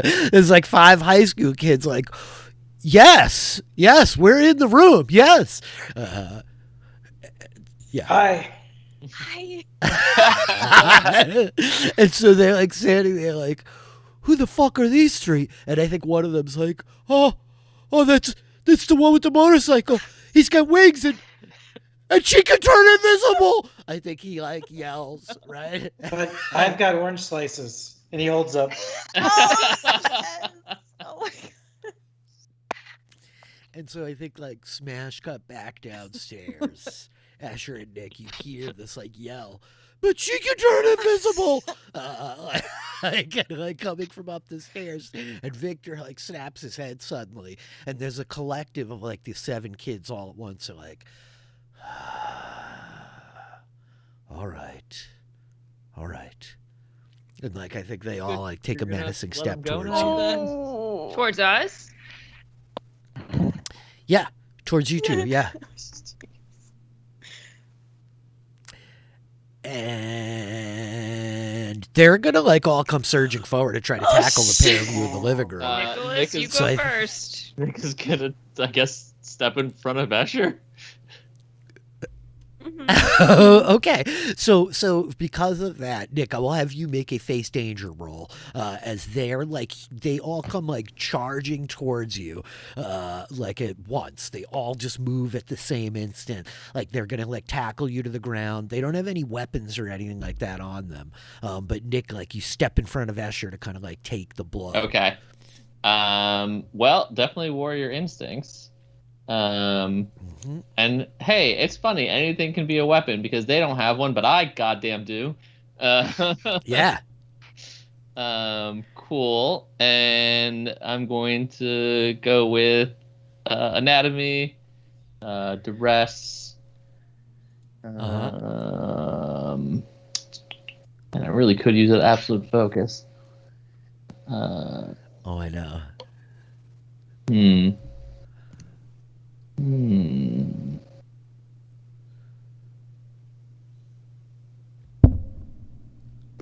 Yeah, I think that's what I got. So the 4 plus my baton. So. Okay, sounds good. Can I hit you with I well, mean, there's one that feels like it could go real goddamn bad here. it's wanton That is destruction, correct. right? Yeah, I think I have to tag you with wanton destruction as you are, just mastering your proficiency with the powers of the goddess of destruction. And when when I use that, that means I mark attention. Great, Yes. I get to evolve this at last. Oh, excellent. Great. Yeah, wanton destruction. As you step forward with your baton, you also have that story tag of your baton, right? Yeah. Okay, cool. Wait, So go for it. Face danger. I want to make sure this turned out. 1, 2, 3, 4, 5. Right? 5 minus 1. Okay, 4. Yeah, great. Okay, I just wanted to make sure the numbers were Okay. correct. And I Okay. am facing. Oh wait, sorry. I never remember to flip the back of my card just in case I have anything on there that helps. Oh, yeah, it can be tricky. We're officially at the part that we're using both sides of the cards, and it's a lot for me to pay attention to. No, nothing here. Okay, great. Face stage. Okay. Yep. Yeah. 12. Sick. Yes. Sick. So as they all come like surging forward, trying to like grab you, Nick like steps in front, and I think the wanton destruction comes from the fact, Nick, that like as good as you are, you're one person and they are 7, and you're trying to like keep Escher safe, not just like keep yourself all right. So I think that there's a point where you have to like kick over the coffee table and like, you know what I mean? You like smash like recliner next to you like tumbles to the ground, and they all have to like scatter back a little bit, pushed off of you, and they sort of like regroup. And as this is happening, we're seeing the green glow start to like emanate around them, like kind of embodying them as this one connective, right? That's what they were trying to do. Upstairs, the 3 of you hear like the rumbling and like ruckus of furniture being overturned and like storming around happening downstairs, and the kids all look at each other. So we're off to the races. You guys tell me, what do you want to do? I think Lyra, like the power is coming, you said, from the room, like right directly across. So I think Lyra like puts her hands up and then goes invisible and like bolts Yep. across the room, like for the other door, like incorporeal, just like trying to blast her way through the room. Okay, Lyra's gonna like charge through the walls and the people into the other room. Got it. Is anybody else doing anything here? Trying to interfere? Oh man. Yeah. Because part of me does want to try to convince these kids to get out of here, even if it's Sure. a lost cause. I think that's what Jonathan's gonna try to do. Like right as Lyra goes invisible, kind of telling the kids like, "You see what she can do. You remember me. You don't even want to know what this guy can do." You should all just get out of here right now. You don't even want to know what this guy can do. Iggy's like holding the orange slices. Lyra vanishes as Jonathan's like giving all this. And the kid's like, you see, I told you she's invisible. And he's like, where is she? Where is she? He's yelling at Jonathan. You're like talking. And I think the one guy's like, the orange slices. You know, he's like looking at Iggy with like abject terror. Jonathan, you can make a convince roll here. Yeah. I think he's also like, while this is happening, and I understand that these are going to have to be out, but I think his wings are coming out kind of as an intimidation. Oh, yeah. So yeah, he's going to have his. I really can't do a lot here. Can I give Jonathan a help point by like going invisible and like scaring these kids even more? Yeah, what is it? What's the tag? You're giving him a temporary status of what? What is it? Gosh. I know. It's the creative part. What is it? What is me going invisible?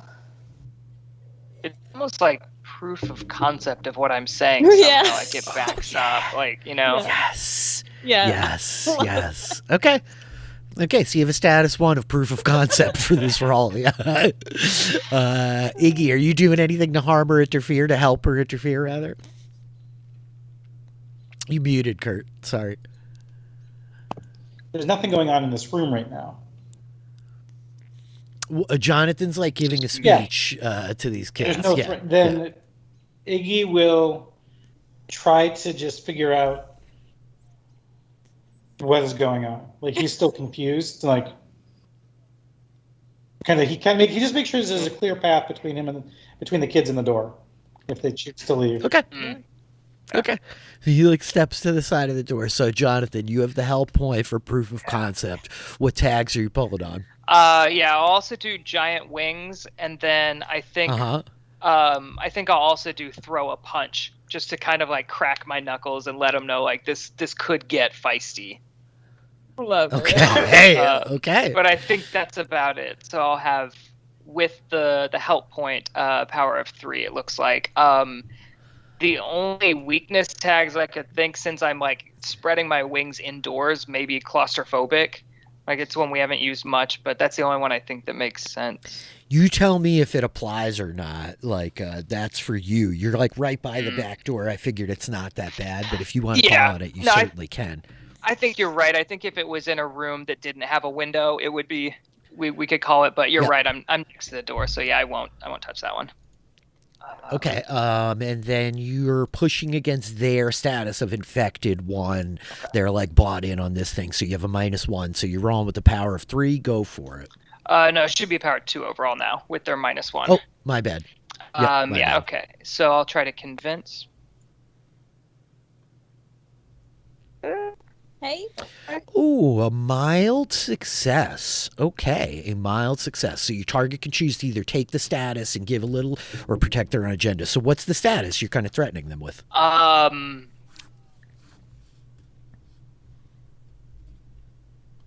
Fighting is imminent.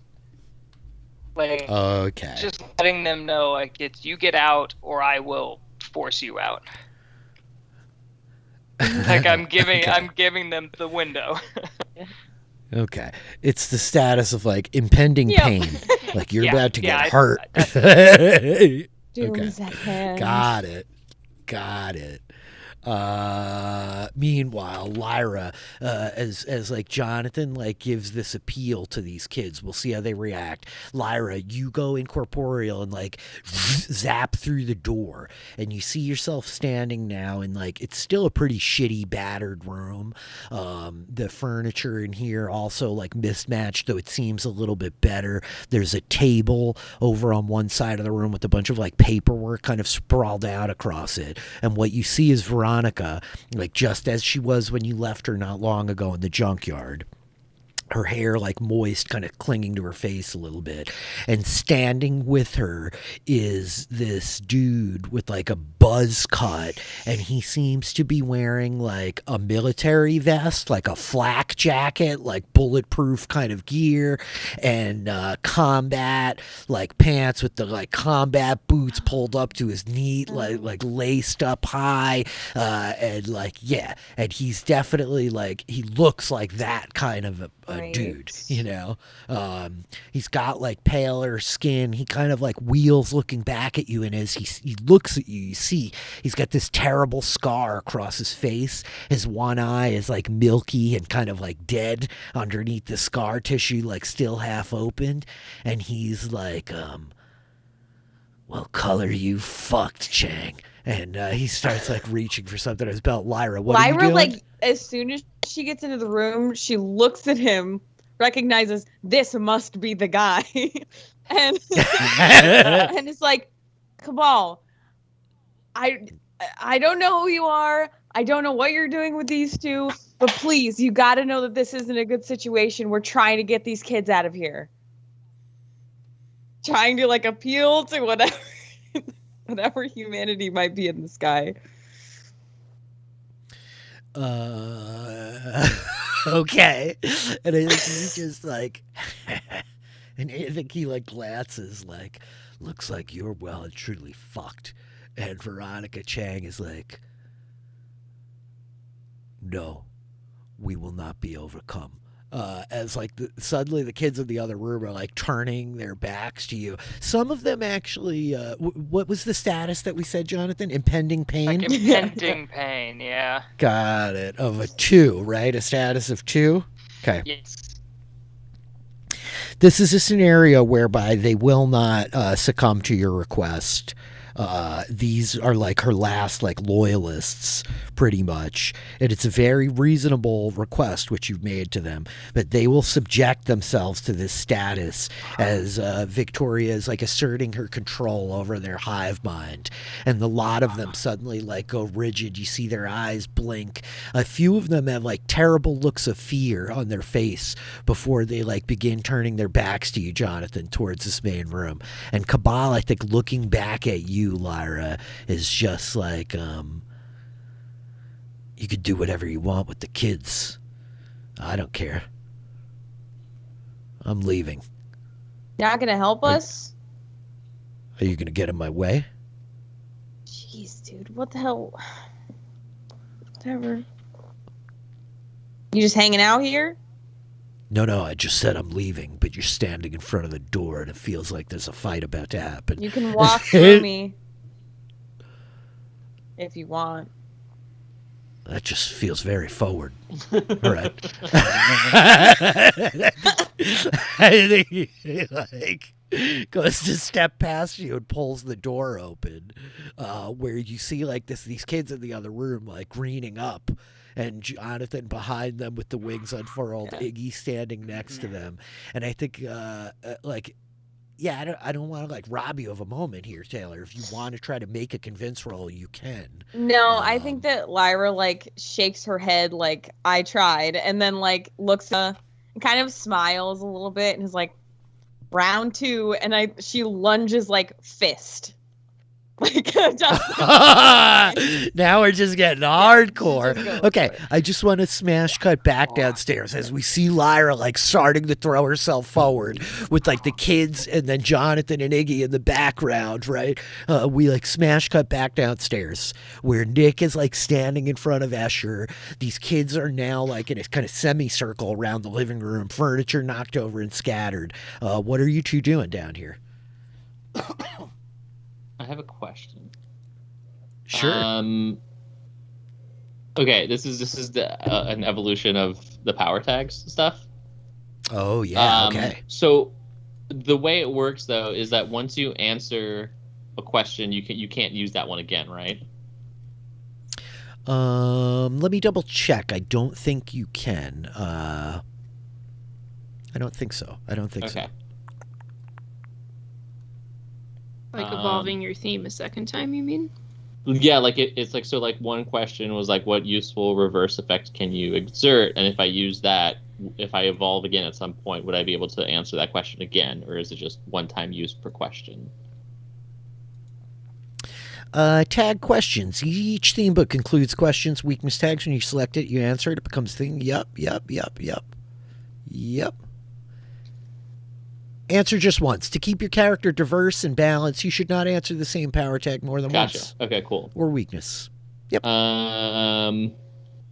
Okay, that I don't want to answer this yet. I'm going to wait to make a more informed decision at a certain point. Yeah. Okay. Victor's still in this room? Mm-hmm. He's standing like in the threshold of the doorway between the kitchen and here, and the kids are like all in front of him, right? It's like Escher and Victor, and then you and the kids kind of in the center. Part of me wants to go to Victor, but I don't want to leave Escher unguarded. Ooh. Hard choices. It is hard choices. I'm just gonna tell the kids to go home. So. I mean, yeah, I guess Nick wanting to trust people to do their own stuff is going to go for Victor. Okay. And try to hit him with all he's got. Oh, wow. You're just going to try to blast Victor? Okay. Or Victor. I think it's got to be a go toe to toe. Yeah, because I think like Victor is like prepared for whatever is happening here, right? Yep. I'm gonna stop holding back and just eradicate it. No, I'm not gonna do. I have had enough of this cold.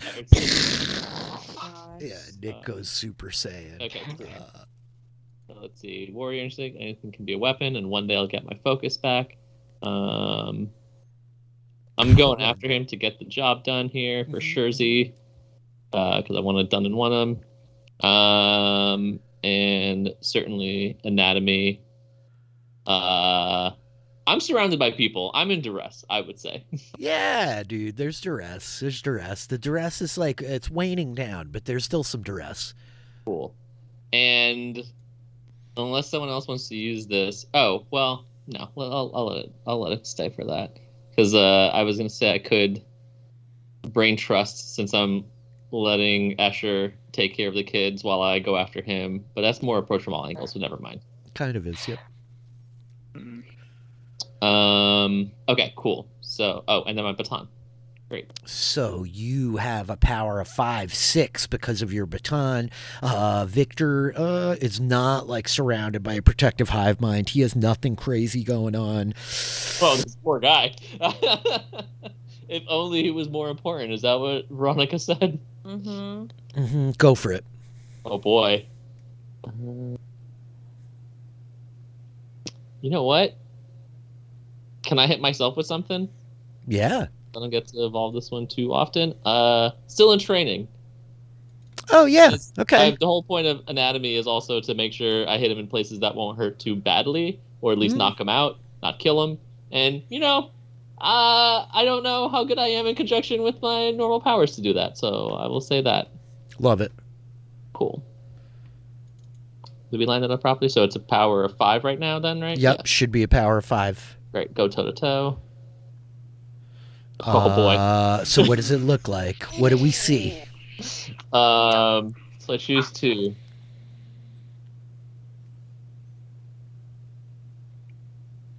Yeah, I'll choose the first and third one.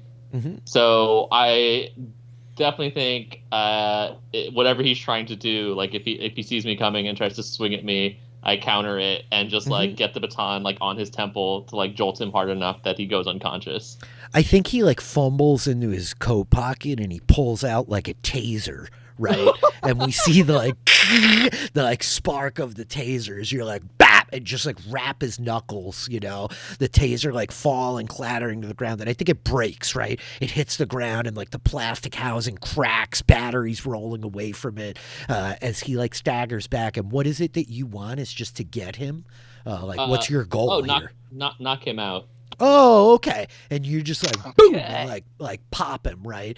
His head like snaps back into the door frame with like a resounding thud, and he like staggers backwards a little bit, rolling to the ground. Then I will check to make sure that he is still fine and not, you know. Yeah, dead. so as you like knock him out, you're like, oh shit, you start to like drop to your knee. Meanwhile, Escher, what's happening with you?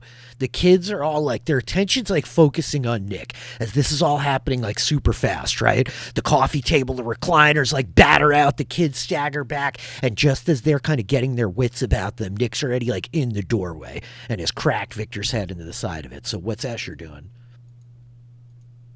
I mean, I think probably what they said, telling all the kids to go home. Run home, Jack. Go for it. Run this home. is- Yes. Bring it back around. Yeah. Yeah, really. No joke. Way to close the loop, Taylor. So go for it. You're going to make a convince roll here using Escher's like beguiling beauty. Mm-hmm.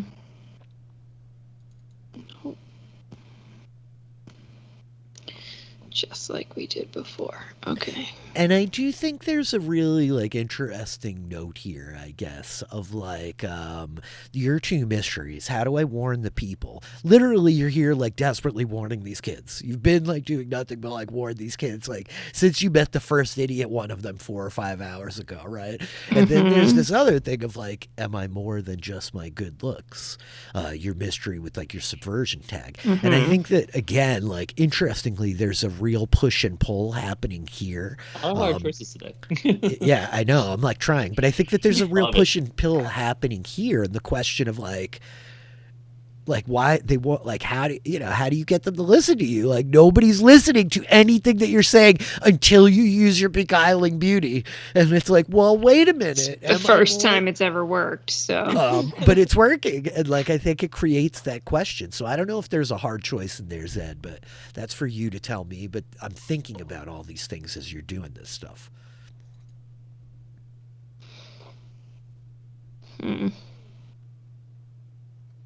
Just thoughts. We don't need to like dig too deep right this second if you're still thinking too, right? But yeah. Okay. But you're gonna make a convince roll against them, right? Okay. I'm gonna. Oh, damn. Exactly the same as last time. Damn. I should have answered. I should have said something sooner. I was gonna try and use a help point. Still a power of 5 though. It is a power 5, that's and big. it's a pretty decent roll. You get a 9 as a mild success. What are you basically threatening them with Yeah, here? a 9 with a power of 5. Literally the exact same thing that happened last time. I mean, I think it is the same thing as last time. I don't have the backup of Jonathan with his monstrous moth strength standing next to me, but I think it's still the same, like, intimidation. And I'm there being like, you don't have to be a part of this. You can go home and live your life. Like, yeah, because one of them said, right, like, I don't fit, like, was it Michael who was like, yeah, well, we don't fit in anywhere, and like nothing has any purpose, and like life is hard and whatever. Like, yeah, that's being a fucking teenager. Go home, be a teenager. Like, get over it. And then you could be an adult, and it'll still suck. I think that the muddiness of like the middling roll, the not full success is such that I think a few of them, like as they're like stepping away, they're like looking at everything that's happening. I think a few of them like legit, like Escher's presence fills the room, right? It's that like Gandalf moment. It's like this overwhelming presence bearing down on them. And I think Escher, you are the one that has like the vision and the perspective that like, I think you see of these 7 kids, like 4 of them, like literally physically backing away from the others, and as they do so, they like physically are pulling themselves out of this sort of phantasmal like binding that is all around them. You watch the like green kind of ectoplasm like kind of rip away from them as they step, and they're like looking to each other, and they turn and I think dart past you, Escher. It's like that classic scene as they're all like darting past you out the front door, like racing out into the streets. And these last couple that are still like hanging, they're fucking terrified. They have like a tier 5 status of like intimidated. Like the break is like you didn't get a hard success. They don't all break. A few of them are here, but they're ultimately incapacitated by their fear of the two of you as this is all happening. And so a few of them, I think we see two like scrabbling across the floor, backs up against the walls, like looking at you with these green eyes, breathing in this like trap as this puppet master is trying to drive them forward, and their own like internal terror is just like freezing their bodies up on them. And it's with that we smash back upstairs to Iggy and Jonathan. You guys are standing his door behind you. Jonathan has like given this appeal to them that like they should leave, and I think that we're seeing a full mirror of what just happened downstairs, as like a few of them are looking at each other a little bit rattled, and of this like 5 or 6 kids, I think like 2 or 3 of them like kind of like step away, and one is just like, where are you guys going? You don't get to leave. And suddenly like his head snaps back as like Veronica's voice kind of echoes out of him, like, you can leave, but we will find you. So long as we endure, you will always be part of us now that you've joined. And like these kids are just like, what the fuck? And then a handful of them like turn darting out the door. But I think there's still like 2 that are standing in between you guys and the other room.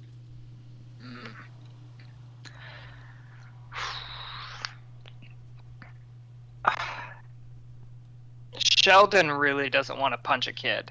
Yep. No, I get you. I get you. I don't think Jonathan has qualms. I think it's okay. I'm sorry for putting you in a position that you have to punch kids, but no, I do it a Silicon Valley style. Just somebody brought fist to a shit fight and just whack.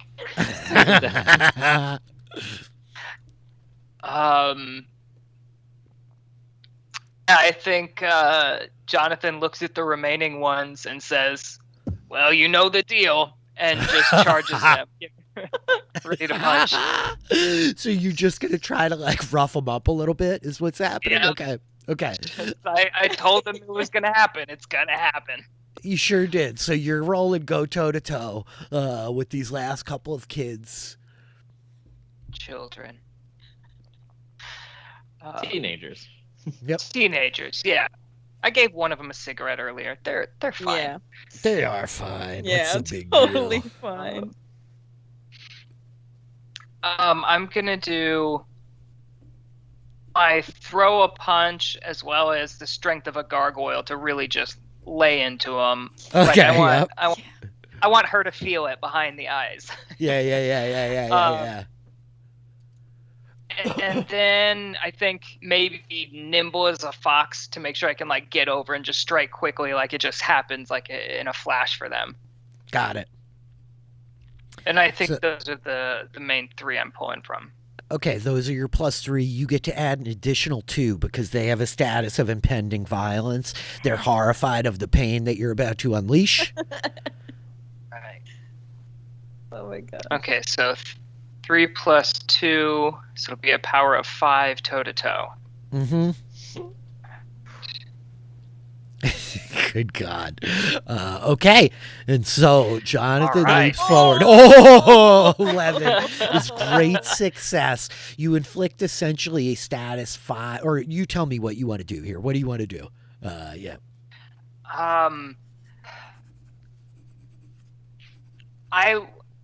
I feel like with something that strong and them being just so much smaller compared to me, I really want it to be something like incapacitated or unconscious, or like I want them to be like flat on their back from that hit. Oh, yeah. Okay. So if you want to inflict a status on them, you could do that. A status of like knocked out 5, because they will in fact be knocked out. And then what's your second option here? To block their attempts? Yeah, I think to block their attempts as much, because I think his goal is mainly just to get them out of his way, and I think that like knocking them out is that.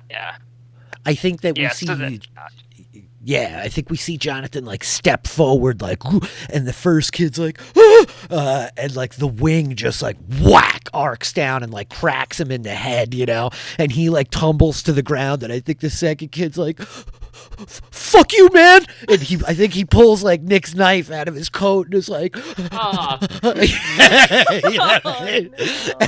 I think Jonathan, like, he just will be like, and the wings again, like, whap, just kind of like arcing over his head, right? And he's like, ooh, the knife like clatters to the ground as he like staggers back, like just knocked right back into the easy chair behind him. And like, just like that, Iggy, Jonathan has cleared the room.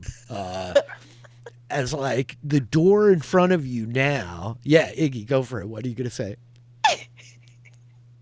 Oh, you're muted, Kurt. No, I'm No, not. he's not. He's just shaking his head and speechless. Just say like, I can't. I Iggy is speechless, and he just turns around and walks back out the way he came in. And then when he's out of view of Jonathan, he walks into the front door. Assuming that's where, and are Nick and Escher like right there in the front room? As you step into the front door, Escher's right in front of you. You know, Escher's back is like right there. There's kids like behind you. Like, where the fuck did that guy come from? I don't know, man. I came in through like stepping around and into the front door, like I was just out of sight. Yeah, I get it, but they're like looking behind them, and suddenly there's an extra person there, you know, and they're just like, get out of here. Is Nick there? Yeah, Nick's just in front of Escher, like crouched down over the unconscious form of Victor.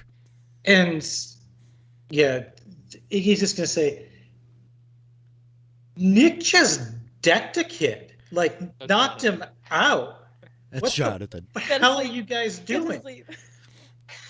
And then he sees Victor on the floor. How old does Victor look? Victor looks like early 30s. Okay. Is that a bad guy?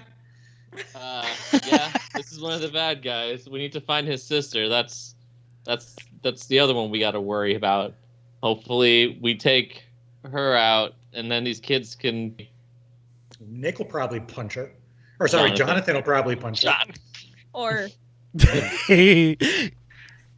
smash cut to immediate. I think the camera just does one of these. Yeah. Just like rises up through the cross section of the floor above, where we see like the door opens behind you, Lyra, as this guy, this like crazy military looking guy, Cabal, is just like have fun. And like he just steps out into the room in front of you, Jonathan. And I think he looks down at the unconscious high school kid in the chair, the other one on the floor, and then like at you with the wings, and he's like, huh. Jonathan Keeley, friend- I punch kids. put it on the business card. I think he's just like, I'm Cabal. I've done worse shit. Your friend says I can leave. If that's what Lyra says, all right.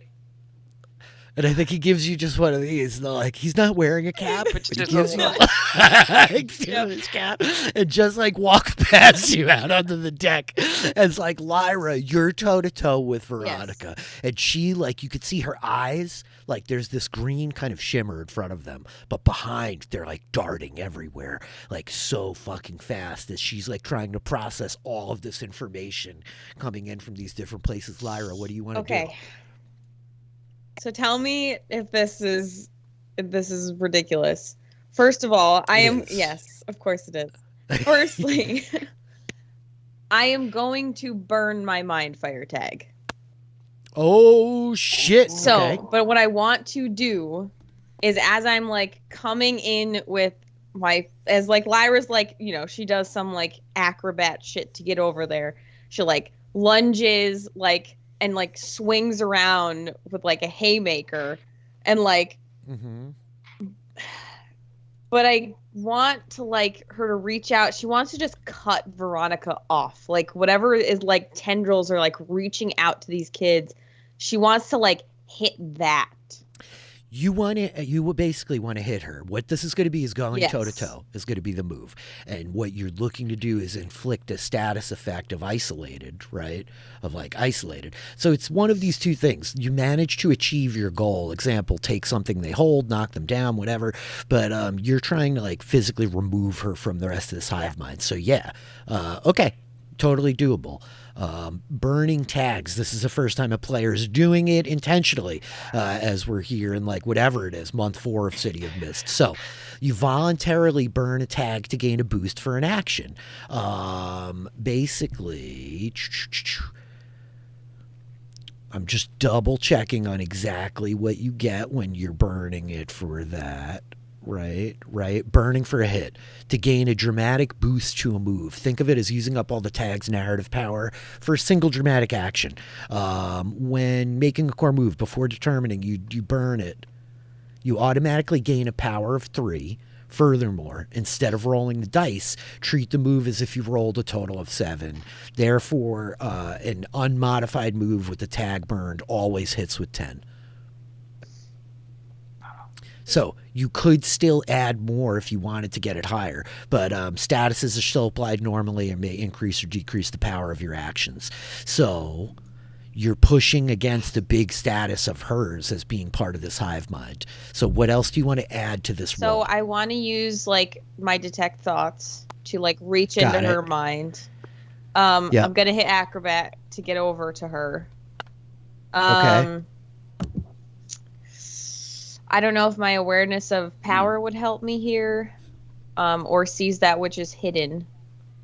I'll give you sees that which is hidden because she's hidden underneath all these other Yes. people, like even internally. Yes. And then yeah, that's pretty much it because she wasn't invisible or incorporeal. So plus another 3. Did I say what that was? Or Yep. So that's a total of +6 essentially to the roll, because you're getting +3 for that. Then you're using 3 here. Is anybody helping or hurting or anything like that? I don't think we're in the room, right? Yeah, Yep, just Jonathan. Yeah. Yep. and I was trying to think of a way that I could help, but I don't really know what I could assist with.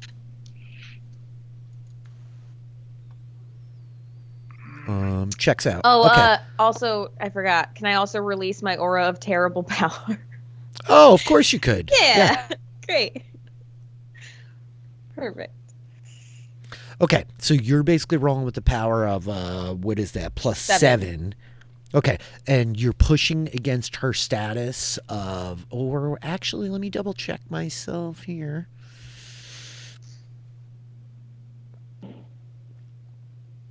Okay, check it out. Her people are all missing, so she does not have the full weight of like her wall of human shields. So you have -2 from her status of infected hive mind. So you're basically, you just essentially rolled 12 with a power of 3 on go toe to toe. So that lets you pick 2 of those things. What do you want to do? Yes. So what do I get? What is go toe to toe? Oh, it's right here. Conveniently Yep, it right is. there. That's why I put them there. Yep. So what is it? I got a power of 3. Yep, ultimately. Um Wait, I lied. She only has 2 there. You have a power of 5. Oh, okay. So yeah, totally I'm going to inflict her with that status of isolated. Got it. And then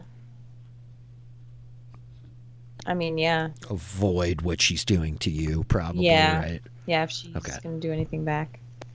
Yeah, so I think that there's this moment as you step forward and like your hand snaps out, the mind fire like roaring again as you open this like conduit, right? I can almost see like the vision of like the ring alone in the darkness and just like fire spewing out of it like the mouth of Mount Doom itself. And I think that we see this like very Harry Potter-esque image of like the green tendrils of infection like running back across the red fire that's coming and like the green and the red, and the green is like gaining ground, and she's about to like infiltrate your brain because your intellectual fortress has been destroyed, but you just sear it away. Mount Doom shall not be fucked with by I think mere Lyra says opponents. to her as she's like burning like these like tendrils. She's like, "You're not the most powerful thing out there." Like just like bears into her soul with her eyes, like just. Ugh. Oh, unbelievable! I think that there is a moment where, holy Natecrawler, we love Natecrawler. Thank you, Natecrawler. I think that there is a moment here, Lyra, as like you're not the most powerful thing, where she's like, I am all of them. And then I think like the green in her eyes, this whole like aura that's like surging up off of her begins to like dwindle, and we see like fire reflected in her eyes even though there is none in this room.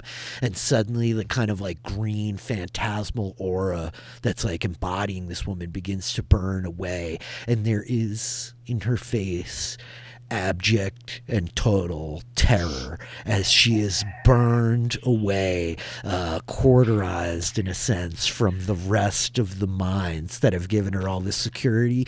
But as she acknowledges the truth of the sentence from this like young girl with her bluish pixie cut now looming over her, we see Veronica Chang, this like well-composed, seemingly sophisticated woman in charge of a cult of teenagers, fall to her knees and just like, No, I understand. Your power was terrible. It's terrible and all-consuming. No. Oh my Jonathan, God. you, like, Do we hear watch, this downstairs? and she just like breaks. Yeah. Oh no. Yeah. You hear from down, and it's like, you're the darkness that blots out all which I know. Ah! Just screaming coming from upstairs. Yeah, Nick is probably gonna run towards the upstairs. I assume. Oh my God. Oh. Yeah, I think Jonathan's gonna rush in there and just kind of see the whole scene. But it's still gonna be a little hands off, but just kind of remind Lyra, like, hey, it's nighttime, we're in a neighborhood, there are families that live here, like, can we get her to calm, like, down a decibel? Shut up. Yes. I think that she's like cowering on the ground, like, will not speak. Jeez. Everybody gets a text from Iggy. Y'all are crazy. I'm out. Smart. So when Nick gets up there, he sees like Veronica just like cowering and like. You come like racing up the stairs, and there's like another mirrored version of like the living room from downstairs. And yeah, Veronica's on her hands and knees, very much like begging Lyra, like not verbally, but like that's the look, you know. She's literally got her head down, her hands in front of Lyra, like, please. I think Lyra has this like it's almost not visible, but just like around her, like everything is darker at this moment. Nick is gonna go over to Veronica and check on her and see if like what her status / vitals / just state is. As you walk up, like you see, like that she's sweating. If you like reach out to like take her pulse or whatever, her heart rate is like through the roof.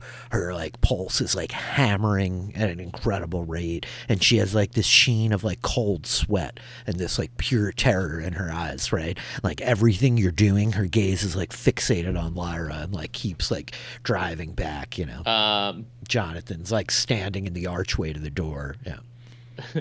This is probably gonna go wonderfully, but Nick is gonna look up at Lyra and say, "This is you in control." Yeah. Does she look physically hurt? I'm sorry. She was just controlling a neighborhood full of children, and I stopped her. Yeah. Teenagers. She deserves this. She's afraid. She should be. For the rest of her life. So alone. Nick is gonna try and get her to at least get medical attention, probably. Same thing with Victor's probably fine, but we should probably call someone. Do what you want. She's cut off from those kids. They need to go home. Agreement there. Are you saying, like, get Perez involved in this?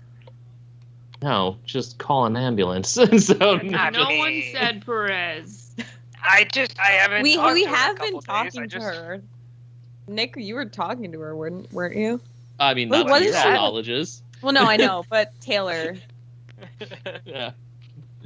Nick has Keep been, but yeah, Perez not in to you. your life, Jonathan. You get involved. So Leave this the is rest like of the us out awkward of it. scene though. Like Escher is standing on the staircase. Iggy, did you even go up? No, Iggy left. Iggy's gone. Iggy's gone. Oh, he did just leave. You heard the Iggy He's over texted us. everybody. Iggy left and texted everybody did. saying, "Y'all are crazy. I'm out." Okay. He's going to cook Iggy, that trout. like walking down the street away No, from Iggy's, the house. Iggy's back in his Escher- apartment, Poof. taking the trout out of the refrigerator and preparing for tonight's dinner. I love that Iggy's like best use of his powers is like, no, I'm going Nope. back home, man. Iggy's back at home. Escher, you're standing at the top of the staircase. Jonathan like just inside the room. Lyra like standing over Veronica and like Jonathan behind. And so like yeah, Nick, like if you're trying to like check on her vitals and stuff, she's fine. She'll like get up to her feet. Though she's like seems like terrified by Lyra. So what is the resolution here? Like as we're looking at all of you in this room, there's a couple of high school kids still like laying around here. There's a few knocked out upstairs. There's a few like really panicked and afraid of you guys downstairs. Yeah. What is the final like moments in this place look like here? What's the deal?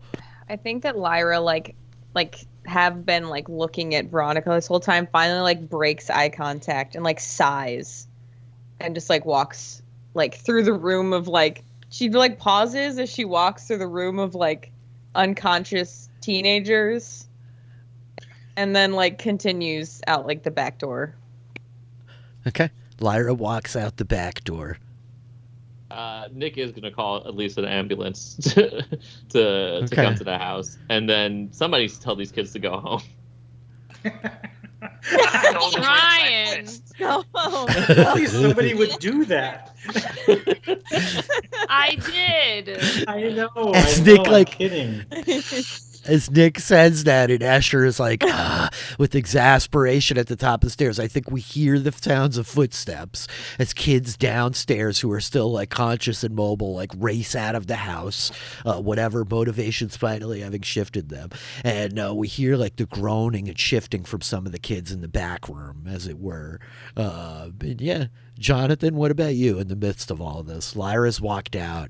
I think it's stupid, but I think Jonathan wants to grab like a pile of books and put them together and just set them next to the unconscious kids and be like, that's our calling card now. Like, people will know books are here. If they mess with us, they'll wind up unconscious.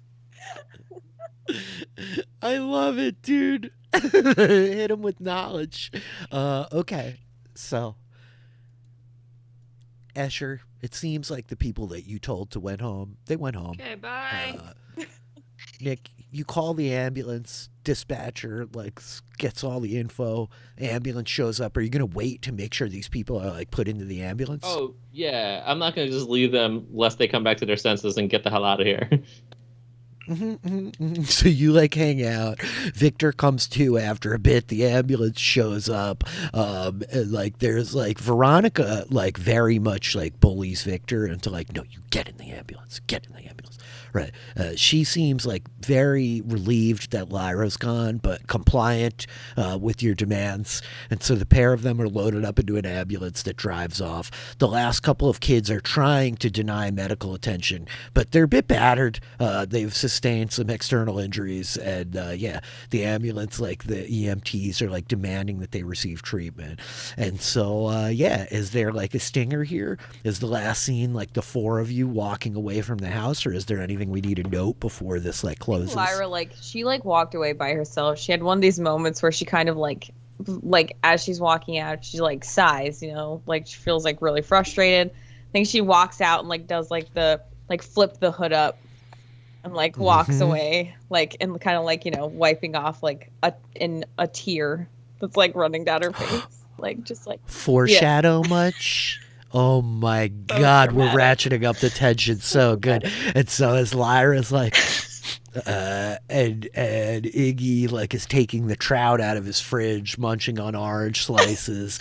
We see like Escher and Nick and Jonathan like walking down the like street, these derelict houses on either side, the lights of the ambulance flashing. They're like red and blue in the distance as the scene fades to black. And I think that's where we'll like wrap this episode.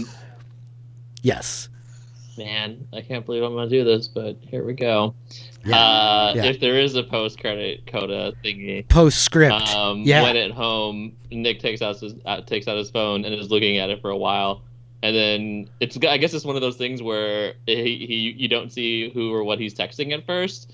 And it could be one of those things where it's just like, oh, is he texting his mom because he told that kid to text his mom? But then when the camera pans around, it's to Perez and it just says Veronica and Victor Chang send. Amazing.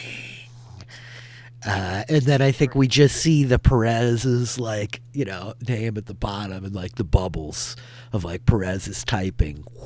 Fade to black again. Yeah.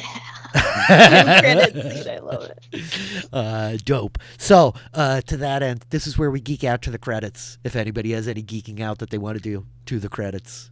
I mean, I love the chaos that's becoming this group. It was so chaotic. Oh my god. It's fucking crazy. It was very crazy. Oh my gosh. It worked. Yeah. I could have gone a lot worse. I thought really carefully about my options for my hard move back at Taylor, but like I was like, nope, I have to burn away the mind fortress so I can actually get in there and hive mind most terrible. That would have been so bad. I mean, I will say for my geeking out to the credits, as much as like our personal relationships are falling apart, I think our offensive relationships has grown highly. I think that like we are like a good. We're hitting like Avengers Civil War territory. Right. Yeah. Like, I think we're very capable to accomplish goals for better or worse. But the toll on us, I think mentally, is coming into fractured territory. Yeah. I like it. The more you're like pushed into this adversity, the more you find ways to like struggle through adversity together. And then like it's creating strain, right? Like, cause you don't have a clear leader. You're very different people. And like, it's creating this like emotional strain. So I love that. That's fitting. That's Kevin. So you're recovering a power tag. Got it. Yeah. Anybody else? I think. Oh, go ahead. I was gonna actually give a power or a help tag to Lyra for whenever you put the cloud of darkness on the both of us. Got us up there real easy. That helped a lot. Cool. So you earn a help point with Lyra for the two of you sneaking around being skulks together. I love it. I was actually gonna say something very similar. I'm taking help point with Jonathan for just like being like finding some familiarity in this diverse group of people to like just sneak around with that makes her feel better, you know. Yeah, you guys We're are the morally very much gray that ones. like. Yeah. You are. Good. I was gonna say, you two are the very like get into it, roll your sleeves up, actors of this troupe. You know what I mean? For sure. What about the rest of you guys? Iggy's taking a hurt point with Jonathan. No questions asked. Very appropriate. Very appropriate. Poor Iggy's lack of context for any of this.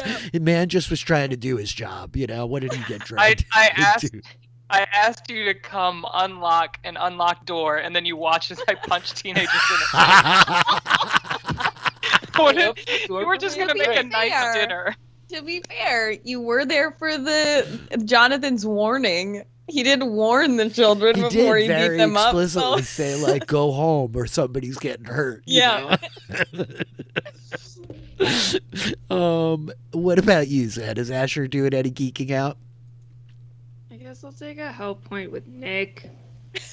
I That had to love hurt you. so much. That had to hurt. Are you okay? We made it in together.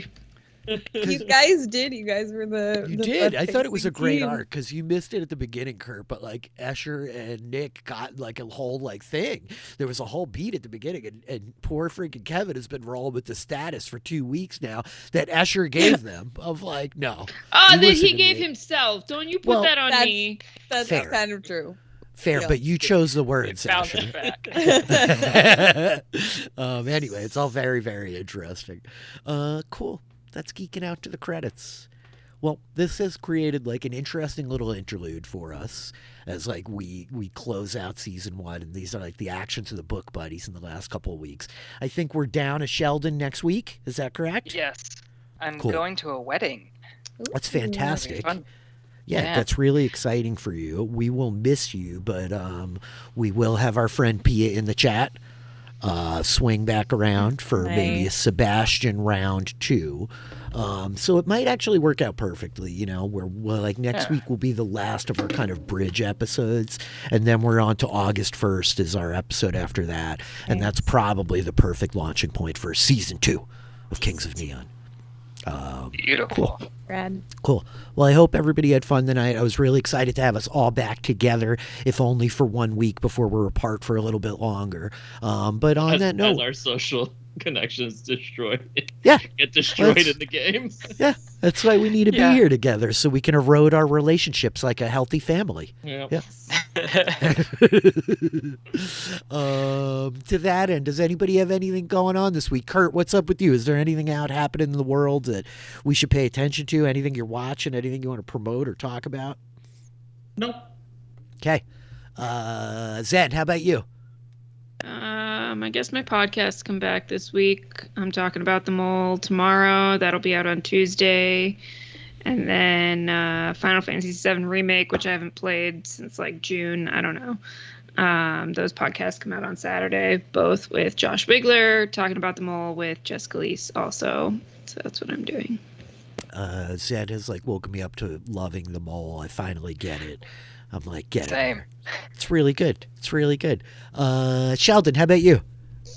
Yeah, I mean, I've been watching a ton of The Mole recently, and Whodunit, thanks to Kurt, which I really liked. But I remember watching the first season of The Mole, and I remember watching it as a kid, but rewatching it now, did not remember the winner. I was certain that the winner was The Mole. It was a whole mess, but I'm excited to listen to all these podcasts. Mole. I Yeah, don't there's have a a lot whole going season on. 1 podcast you can catch up on now. I'm so jazzed. Where I But, yell a I lot have- about the New York City political. So I yell about New York City Council in 2020 a lot on that podcast. I'm into it. Just fair warning. I think we're here for it. Yeah. I also have a podcast where my wife and I review British pop culture and movies. If you have any ideas that of movies or TV shows you want us to watch and review, send it to Anglophiles Podcast on Twitter, email, or Facebook. Awesome. Yeah, I love that you guys do this podcast. And now that I know I could send you requests, Yeah. forget it. I'm about to. We've got a long Taylor, list of like 70s TV shows we need to work our way through, but that's what we're looking awesome, at. dude. 70s British TV shows. That's freaking rad right there. Okay, I'm loving it. Taylor, how about you? I swear, this Thursday I will be on Twitch if my unless my computer explodes. My finger, I sliced it open. I couldn't. It's like nerve damage. It's not very no. helpful at the moment. Yeah, it's really not good. Regardless, I will be on Twitch this Thursday with Dragon Age. Twitch.tv/Ronnie422. Yes, episode 4 Dragon Age will be later in the day. I will post that on Twitter, which is also Ronnie422, so follow me on there, keep up with that. And yeah, that's about it. Cool. It's all good stuff. I hope your finger heals well. Kevin, how about you? I didn't compliment you, but I love that shirt, by Thank the you way, It's man. great. I'm so so much. in I on that love this shirt. shirt as well. It's the shirt I get the most compliments on. It's therefore my favorite shirt. I love it. Checks out. Yeah, a couple things going on. Of course, Everything is Super, the show I do on post-show recaps with Josh Wigler, is continuing. We have finished our Loki coverage. On the final episode, we're about to do our feedback show, in which we're not only just talking about the Loki feedback, but we're also getting feedback for Black Widow, which we also covered. So check those out. That has been on. And then we are going to be picking up with What If, starting August 11th, the next Marvel show, which gives us... I can't believe it's coming so soon. I'm so excited. For What If. Yeah. It's absolutely my jam, just by premise. But in between, we have something we're going to be doing, which we'll be announcing on our next show. We're very excited and terrified at the same time. So that's going to be really fun. Along with Everything is Super, I do the YA podcast with Melissa Woodward, in which we're covering young adult fiction. Right now, we have just recently kicked off the podcast. We're heading into week number 4, and we are covering the Twilight Saga. We have done Twilight, New Moon, and we're about to do Eclipse, and it's great. The podcast, the movie, on the other hand, that's a different discussion. Everything I've learned about Twilight, I've learned from the last 3 podcasts. I'm so glad to teach you so much about this world of werewolves and sparkly vampires. So that's continuing. Really pumped about that. And then I was just on the Shit the 90s Taught Me podcast which is run by Jessica Serling and Sarah Ferguson, in which we covered Hook, which we talked about a bit at the beginning of this. So definitely check that out. I, again, had such a blast talking about that movie. I love it so much, and talking with Jess and Sarah about it was just a ton of fun. So those are the main things going on. And, of course, you can follow me at Kev Mahadeo on Twitter. So feel free to follow if you want. I don't really have a lot to say there, but still. It's still worth doing. That's a lot of stuff that you guys all have going on. I am here. I'll be back tomorrow night with a couple of my friends, Firelight Tales, Titans Airs. We're back. We're back with the full gang. We're picking that back up as you guys are all about to flee from the dungeon where you've been hiding from your enemies for the last 2 months. So that'll be exciting. Tuesday night, we're back with Dragonfly, D&D in space. We love Spelljammer. Spelljammer is fun. Dragonflies are cool. So yeah, come catch that stuff on this Friday at I believe it is 1 p.m. Eastern. I will be participating with my friends at Sabotage the DM, Kurt's good friends at Sabotage the DM, in their Total Party Knockout show. I'll be playing a 16th level Githyanki fighter wizard as he goes to battle with an astral dreadnought. But fortunately for all involved, I am playing Oliveri, who has seen the future, and he knows how this fight will unfold. Amazing. With death and violence. So I'm really excited about that. It's going to be nuts. I have a pretty cleverly designed character that I'm going to try to just shatter the DM's dreams in one round and see how that works. It's not going to. Newsflash. Anyway, I'm really excited about that. I did a Rebel DM panel with those guys today. You can find that over at Zach's Big Wave Gaming. I think it's down in my recommended channels at the bottom here. And that is really it, friends. This was awesome. I love City of Mist. I love the Kings of Neon. I love getting to play with you guys every week. It's such a fun group. So thanks for having fun with this one. This was a fun little, unplanned kind of interlude. Yep. It was. Indeed, it was. Only a couple of kids got knocked out. Wasn't that bad? Yeah, Just the 2. could have been worse. It was fine. Anyway, kick me a follow. Kick me your Amazon Prime subs if you could afford it. I can use that $4 more than Jeff Bezos. Thank you, everyone. That's it. We'll go now. Bye. Bye. Bye.